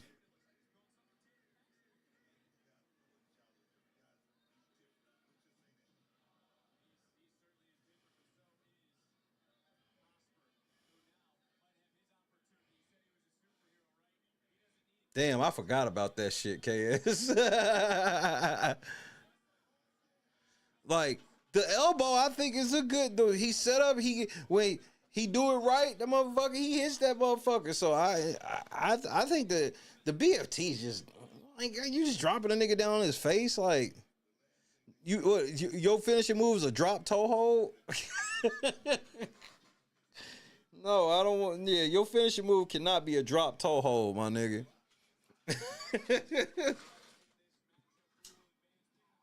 And there it is.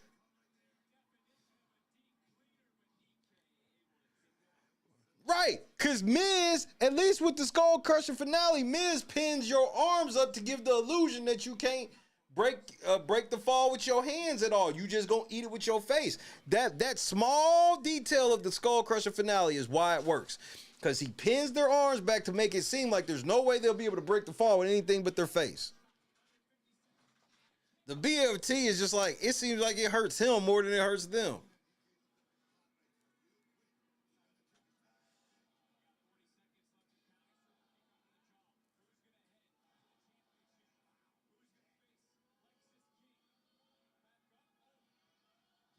No. What the fuck was that spot?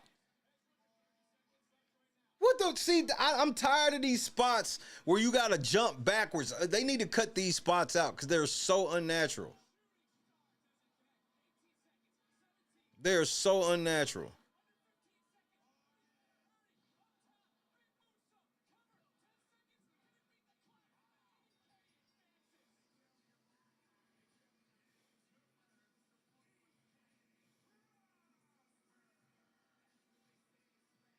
Yep, absolutely, Boston. Absolutely. Absolutely.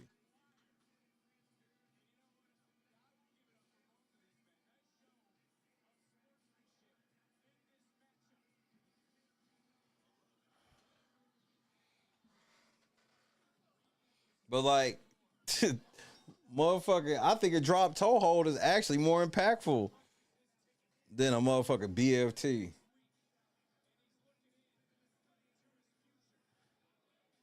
Like, if I was a wrestler, I would say I I will never use my finisher unless it finishes people.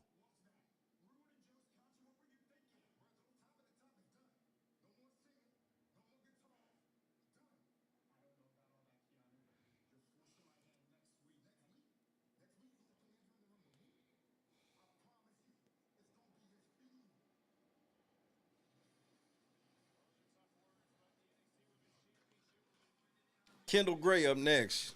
I'm not a fan.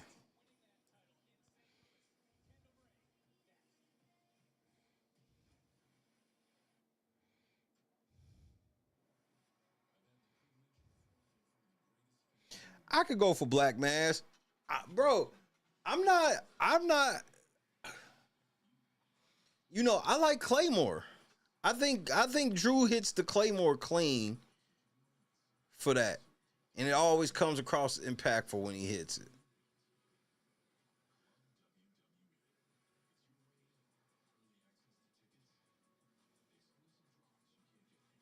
But I'm a purist, you know what I mean? I like simple shit where it's like I don't mind a finishing move being a regular move, but it has to be a certain regular move. It has to be like a level of impact where it's like,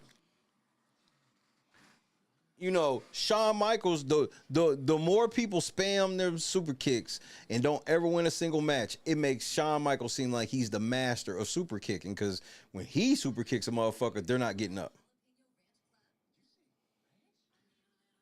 And I felt the same way with, like, you know, JBL. JBL's finisher was a fucking clothesline, but the way he would hit that rope in that certain way to give himself maximum leverage and take that motherfucker head off, clothesline for hell, was some real shit. Yep, it is.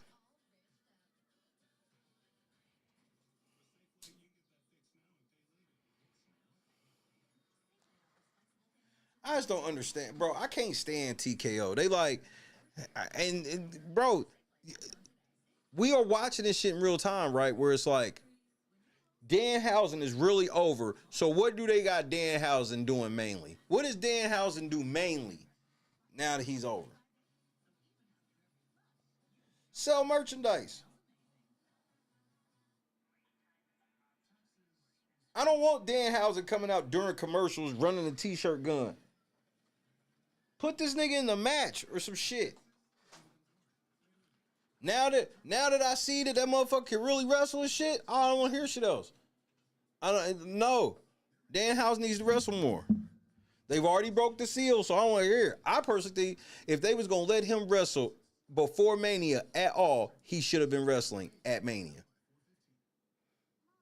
If he didn't wrestle a match previously and they left him off the Mania card, okay, I wouldn't have liked it like that, but definitely he'd have had a backstage segment or something.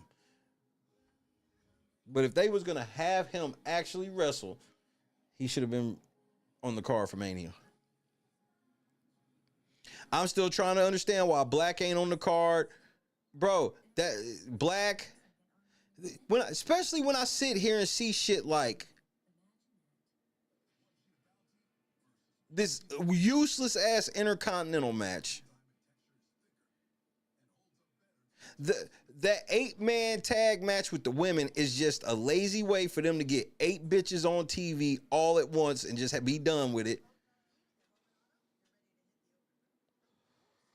Carmelo ain't on the motherfucking card.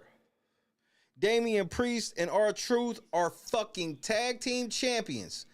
They're not on the card.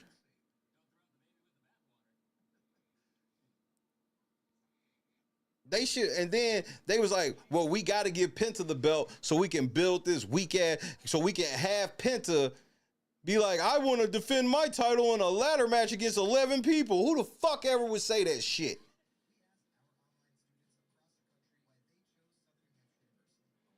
Should have kept the belt on fucking Dominic so the Finn and Dominic shit could have been that much more lit.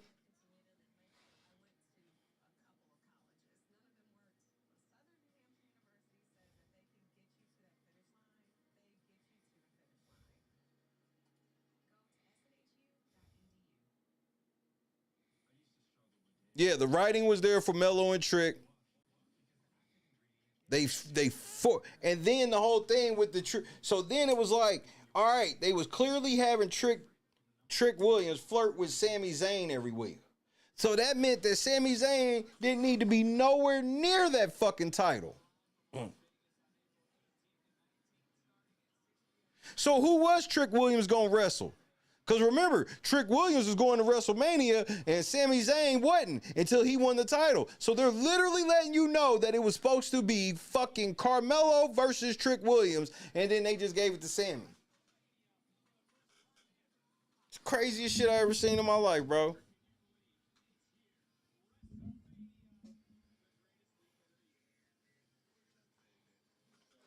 But look, no, I'm gonna say this, Boston. I think you selling Black short.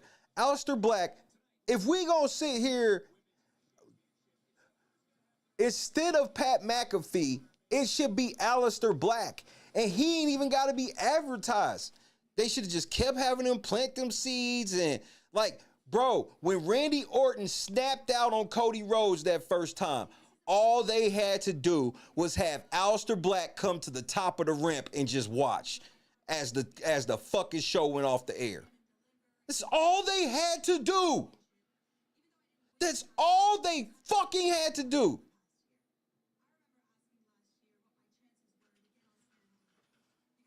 Then even with that, Aleister Black wouldn't have, he could have not showed up on TV for another 3-4 weeks. He could have not showed up again on TV till WrestleMania when he helped Randy Orton get the title from fucking Cody so they could start their faction.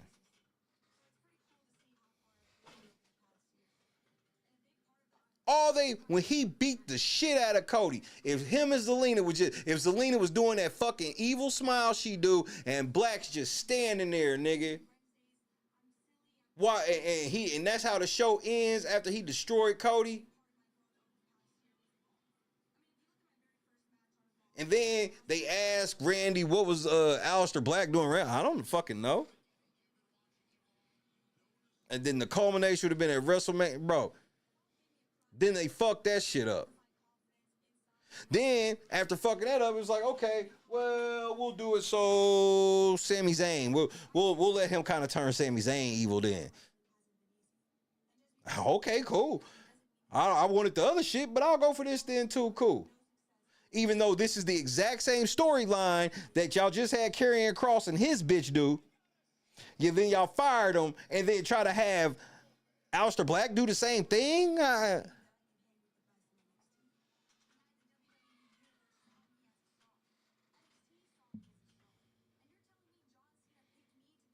I'm telling you, the shit had, bro, when I saw Aleister Black talking to Randy about the old Randy, I was like, yes. And then Ari Emanuel comes up and tells Triple H, nah, nigga, we need to get Pat McAfee up there.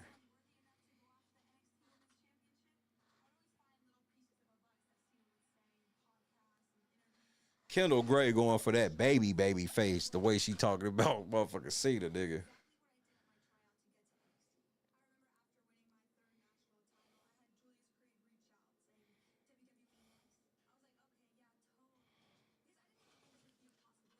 It was there too. Bro, I don't think people understand how lit it would have been with Aleister Black involved with this Randy Orton shit. Because now Randy Orton is like he's the afterthought. Remember, Pat McAfee was holding up the belt, not Randy, which was disrespectful as fuck. But I'm a lot of these kids are telling me I'm too traditional with this shit. Yeah, nigga, whatever.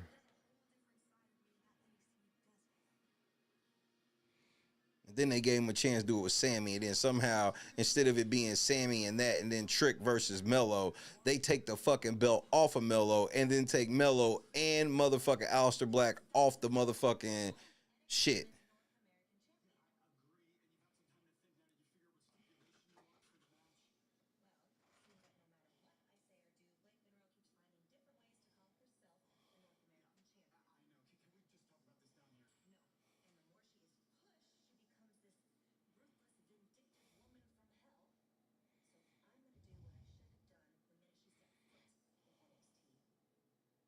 Well, let me take the talk out of it though, Boston. Let's just take the talk out of it. What has Randy actually done since Pat McAfee showed up? Like nothing. Pat McAfee got to cut like a 45-minute promo.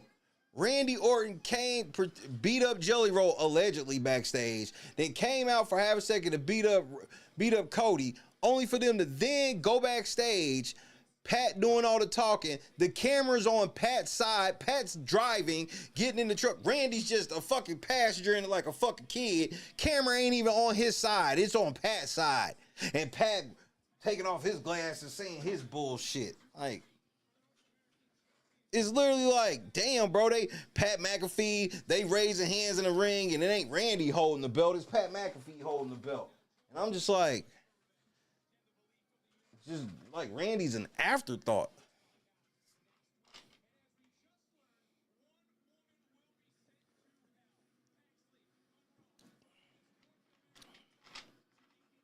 Casket match for Paxley or Tatum and Paxley and Blake. Blake is standing there in literal lingerie in her picture, nigga. That's lingerie. That is not ring gear. And that's my main problem. I have a bigger problem with that than with Pat McAfee even being involved. I don't like Pat McAfee being involved, but whatever. Oh shit, here come. Damn, look at JC, bro. Yes, Lord.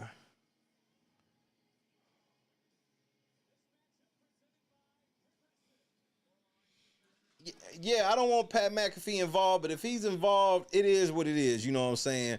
But my biggest problem is like it's like he's wrestling Cody. I mean, this nigga's cutting a 20-minute promo where he's going at both fucking champions on both shows. Randy Orton ain't even out there with him. That's the other thing. I'm like, damn, Randy Orton wasn't even out there with him. It's just all TV time to Pat. So I'm like, yeah, a lot of people, for good or bad, will make it about Pat. But I'm like, shit, that seems like that's what they wanted. They put him front and center for it. Y'all understand that segment was a half an hour, right? I believe it was 21 minutes. 21. It was either 21 or 26. But it was over the 20-minute mark.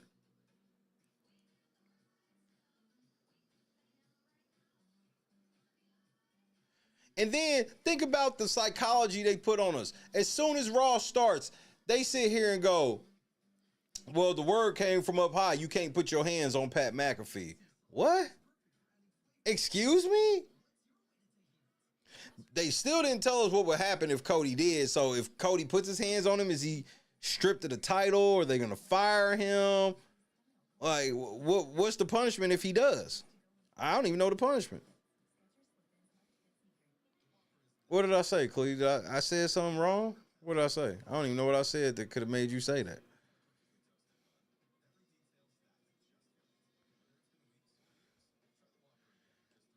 You know what, Boston?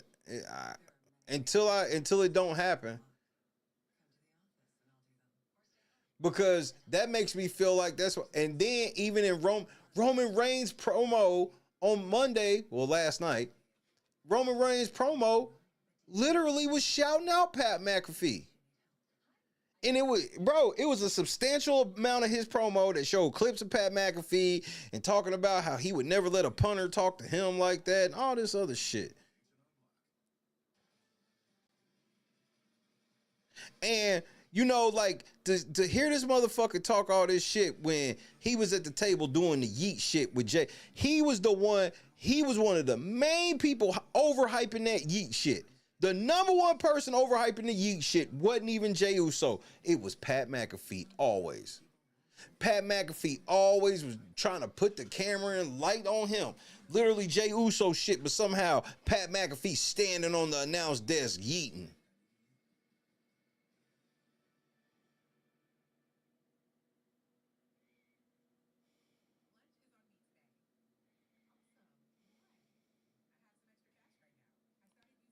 Boston, do you not remember last year where at the last second they decided to let Gunther beat Pat McAfee? Pat McAfee was supposed to beat Gunther, bro. They was going to let Pat McAfee beat Gunther. I said when Pat McAfee got involved, I was like, man, this is a problem. He don't need to be over here. We got enough people. We don't need him. We got JBL, Booker T, Corey Graves. We don't need no fucking Pat McAfee, bruh. As a matter of fact, I feel like Michael Cole be holding Corey Graves back.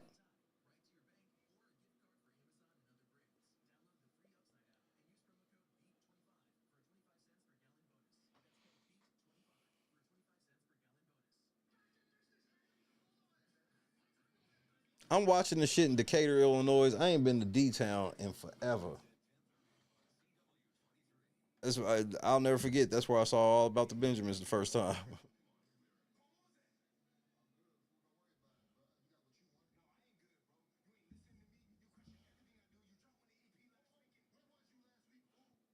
Dark State trying to break up.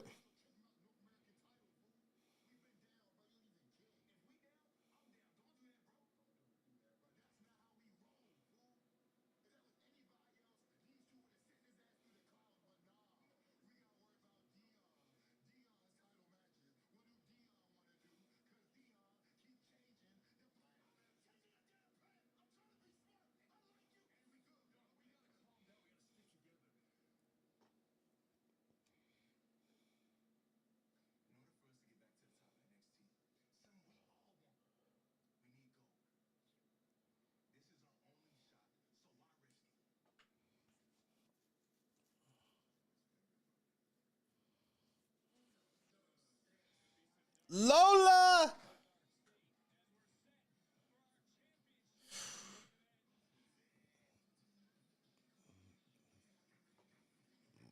Man, Lola fine in the motherfucker, nigga.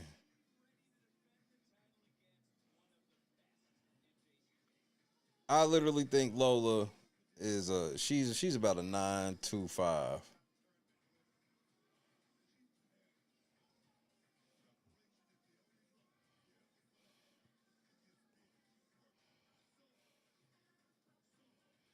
I think JC Jane's the better wrestler though.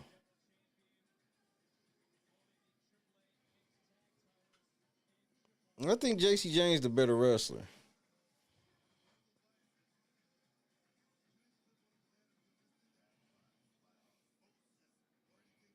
Anyway, bro.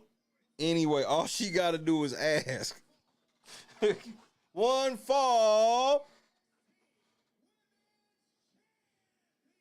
All Lola gotta do is shit. She got my pager number.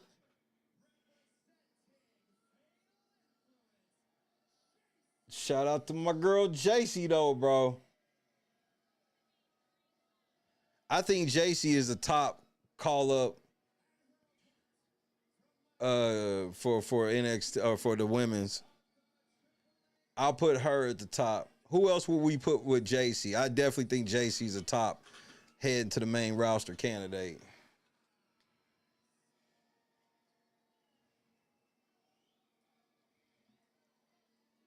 I mean, maybe Miss Parker, but I don't think so yet.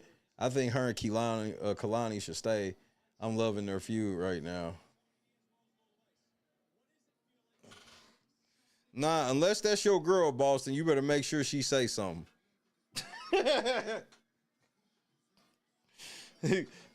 Unless that is your actual girl, you better make sure she say something. Okay, yeah. Okay. Okay, you right, Boston. I'll go Soul over JC for sure. But not by much.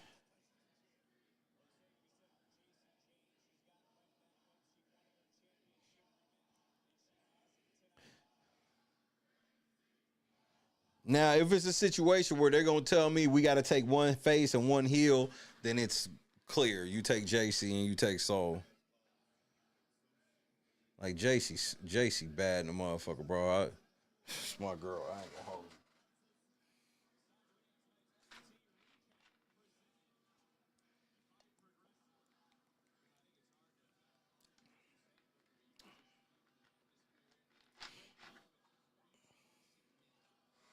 Crowd is into the main. This is the main event, correct? This week one NXT revenge shit, and this is gonna be lit coming out of Mania, cause the matches for next week, it's still gonna be some heat, and that's what I think that WWE needs to do more, especially because we have so many wrestlers. Everybody doesn't have to be on TV every week. Some people do. Everybody don't. If you telling me that Roman Reigns don't have to be on TV every week, then neither does Penta. Kalani probably should too, but I want her to stay a little longer. That I will be honest, that's more personal preference for me.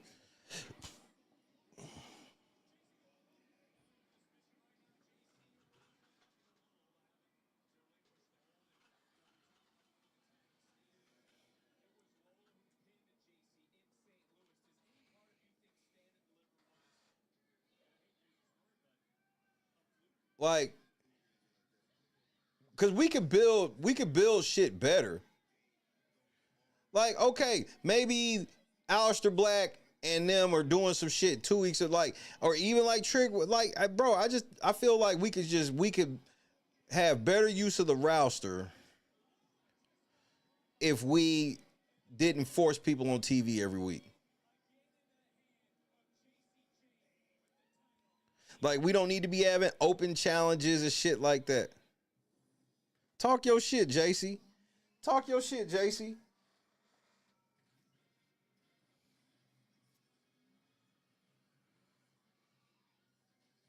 And that's my main thing right now is the shit on the main roster is so like they only trying to fuck with established names. Like, bro, I don't think I don't like CM Punk coming back to WWE meant nothing to me.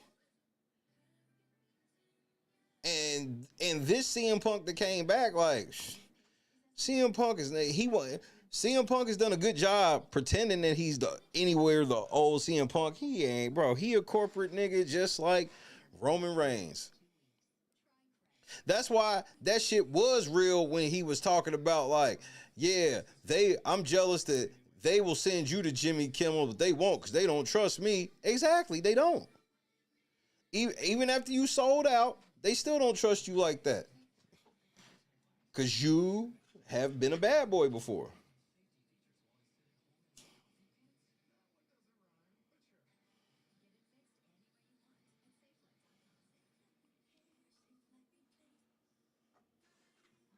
I mean, you got, like, here's the thing. You want to know something else that pissed me off about who's not on the card on some real shit?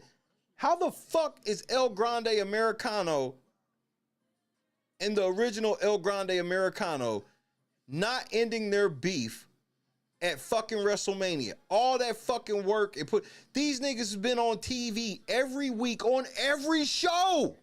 These niggas done wrestled on SmackDown. These niggas done wrestled on Raw. These niggas done wrestled on AAA. And they don't get no motherfucking spot on the Mania card? Man, like, this shit's just stupid, bro.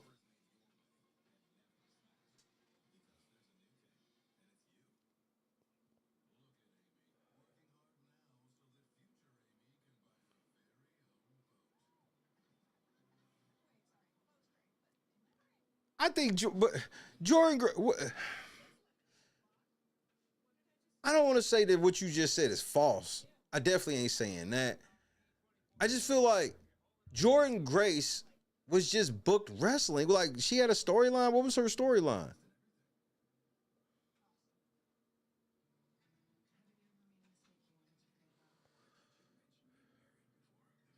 Man, the one thing that we need to steal from WCW, because the WCW, they weren't great at a lot of shit, which is why they were always the little brother until they did certain shit, right? One thing that they were always smart with, though, was the way they ran their 3-hour format where they had so many fucking matches and beefs.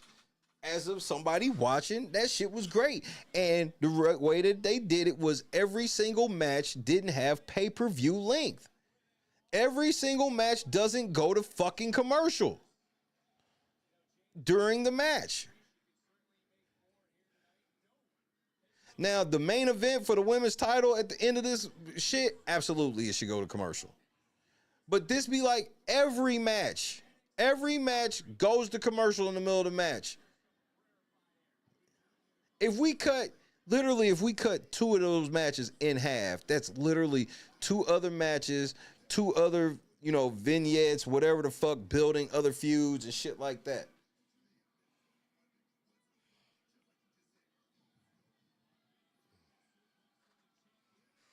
Yeah, Lola.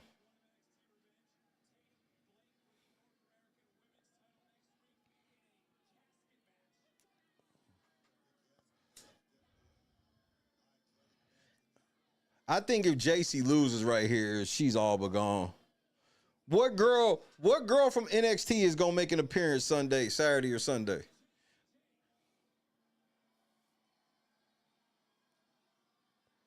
Or will it be nobody? Jiggly butt.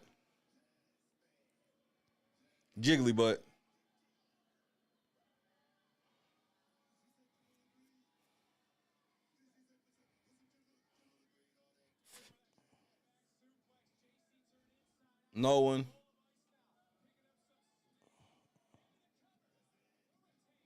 Yeah, JC. No. I thought she had her ass in a submission. Yeah, JC. Nope. Oh, it's thunder and lightning out.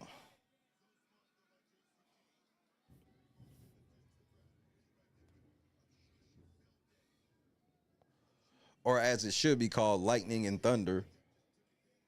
You wouldn't believe how many people don't know what comes first, lightning or thunder. Yeah, it's hard to push them JC cakes into the ring.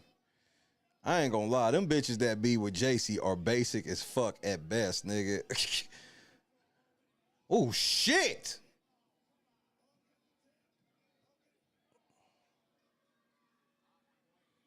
That was a great Impact move. She hit that perfectly.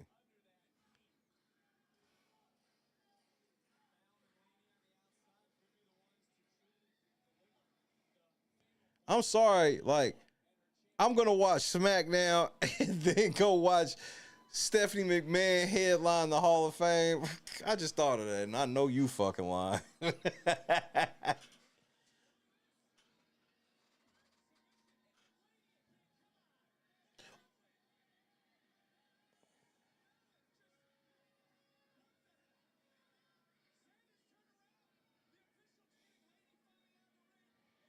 Yeah, that's it, nigga. Oh,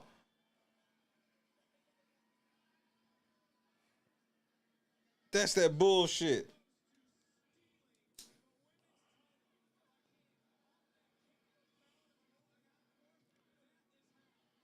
That's that bullshit.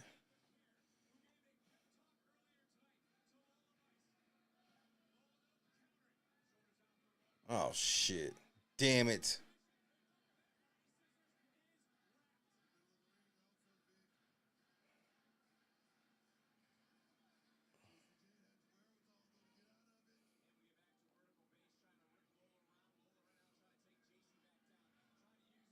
Where is the shit located?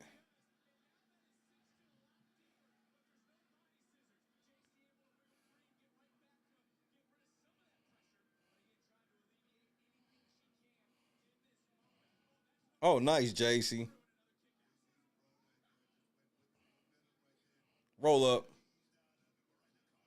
Ejectocito, cuz. Oh, yeah.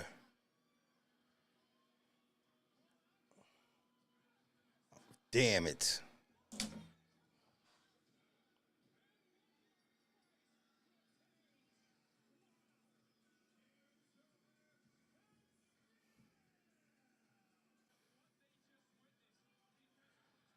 Yeah, that's what it's looking like, unbiased. I was literally just about to say they'll probably fall out next week.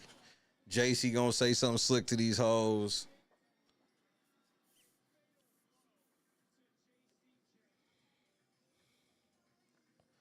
This is always the saddest part for me for NXT. When I start getting by somebody, and then when I see them lose, damn!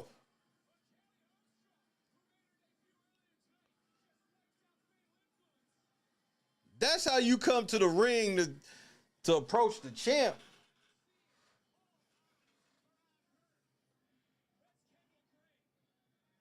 But it's always bittersweet for me to watch like somebody I like in SmackDown start or in NXT start losing. Yeah, this right here, this face off with all these other bitches, it is official. And Zarya, like, yeah, so it's official that motherfucking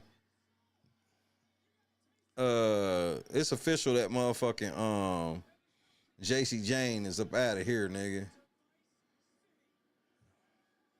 Yeah, Fatal Influence gotta end. That's all that's left. Sol Ruka and Zarya.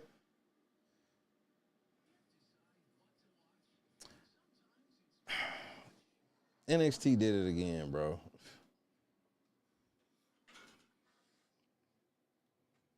NXT did it again, bro.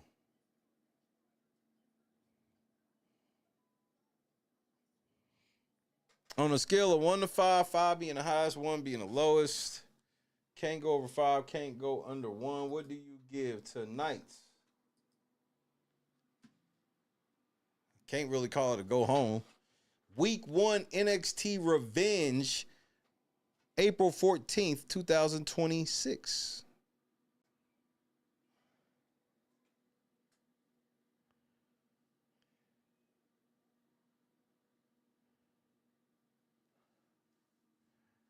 I'm going to give tonight's show a 4.4. The only part that was kind of, I guess you could say down, if you will, but it wasn't even all that bad, was the Miles Bourne Dark State segment. Everything else was great. The Tony D fucking Ethan Page match was great, especially with the Shiloh and Tony or in the Ricky Saints spot in the middle of it. That shit was perfect. And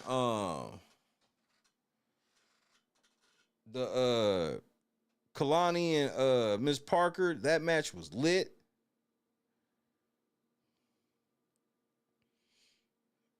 The speed match was more entertaining than I expected it to be. Cause I'm not really a fan of it, but that was a very good entertaining match. Like, I don't really have no complaints about tonight. I was thoroughly entertained and had great wrestling discussion while watching it.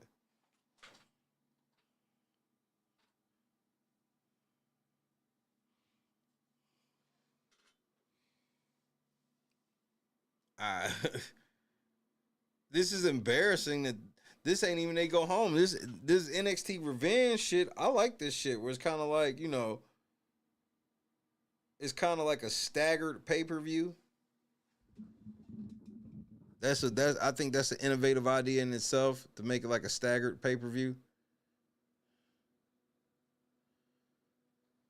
But, you know, then when you compare it, well, what I seen against Raw last night is damn near a 5. It's a 5. It's a 5 in comparison to last night's Raw.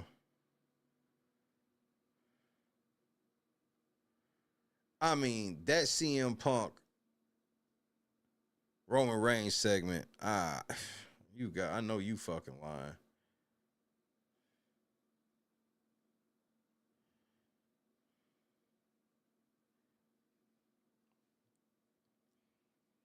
It feels like they told CM Punk that if he didn't go out there and apologize to Roman Reigns on camera about his daddy, that Roman Reigns was going to say some shit that was probably going to really, really fuck up CM Punk's whole career. And CM Punk bowed down. That's why he took so long to get to the ring, so he could do it. That's why it was like, if you step in this ring, you know, we ain't going to need these microphones, but they ended up not fighting. And none of that shit, and was just so respectful. Because why? CM Punk bitch ass got up on the apron and apologized before he stepped into the ring. Go back and listen to Roman Reigns' promo at the beginning of the show. It seemed like it was a real threat that if CM Punk didn't get out there and say some certain shit, that Roman Reigns was going to say some shit. And then when CM Punk got up there and apologized, everybody was head scratched, and then it ended very terribly. Well, at the end of the day, it's going to say, and still. No, it's not. It's going to say, and new. But fuck them niggas. NXT was lit. I guess I'm getting the fuck out of here. Gotta go to my other job before everybody be like, you hate us.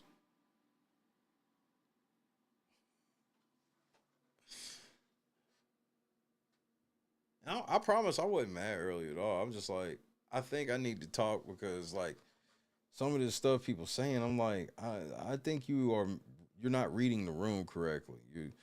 You think that it's one thing when it's not that at all. It's what I said it is. Shit. I think I want to talk about this Ben 10 challenge. I would take the night off, but I think it's some shit I actually want to say. I took the night off last night. That's the other thing about me. I can't. If I get in vacation mode, that's one thing. But for me to not be in vacation mode, and I'm just like that should be bored.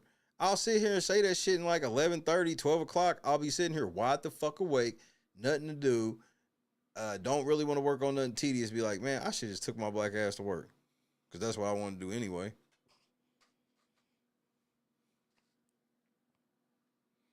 That's just who I am. Like I'm not really a day off type of nigga like that. But I also ain't never had my life put in situations like this where sometimes I just have to call audibles.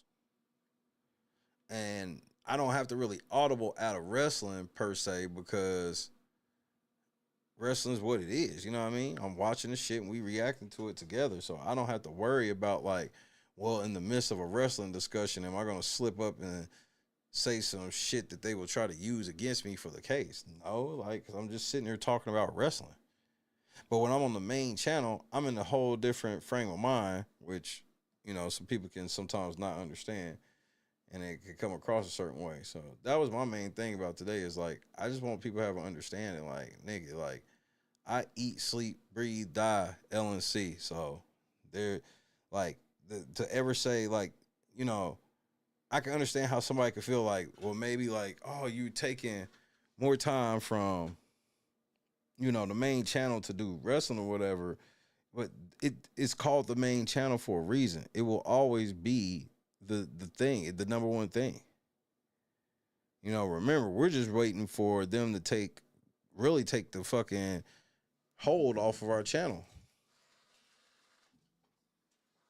And so, you know, going into Mania, we want to build this momentum and everything so we can get ready, you know, for WrestleMania this weekend. And, you know, we still going to do us. So, hope when nobody feelings getting hurt and no shit like that. We're going to keep it pushing. But for now, say peace to your boy, LNC Wrestling. When will we be back? I don't know. But I will say you will see us before Friday. It's WrestleMania week. So since like I probably ain't doing no show tomorrow or Thursday, I'm going to try to make sure to have an upload out each day. Because we got to make sure we cranking at least one video out every day during Mania week. Friday, you can expect us to do SmackDown. Fuck Stephanie McMahon and her Hall of Fame bullshit. Fuck that hoe. We ain't dealing with that. And but Saturday, expect us to be here at minimum an hour. But I'm gonna try to see if an hour and a half pre-show, which obviously we ain't married to the pre-show. We can do whatever the fuck we want in that hour and a half. Whether it be videos, like maybe even go over some, you know, older shit or whatever. And so we'll do that for the first hour and a half, and then night one, and then should replicate the same for night two. So I shall see y'all then. KS Dub, Unbiased, Javon, Barksdale, Clee, Boston, rule number 5. Very fun night tonight. Happy Mania week. You gotta fire that nigga Triple H, bro.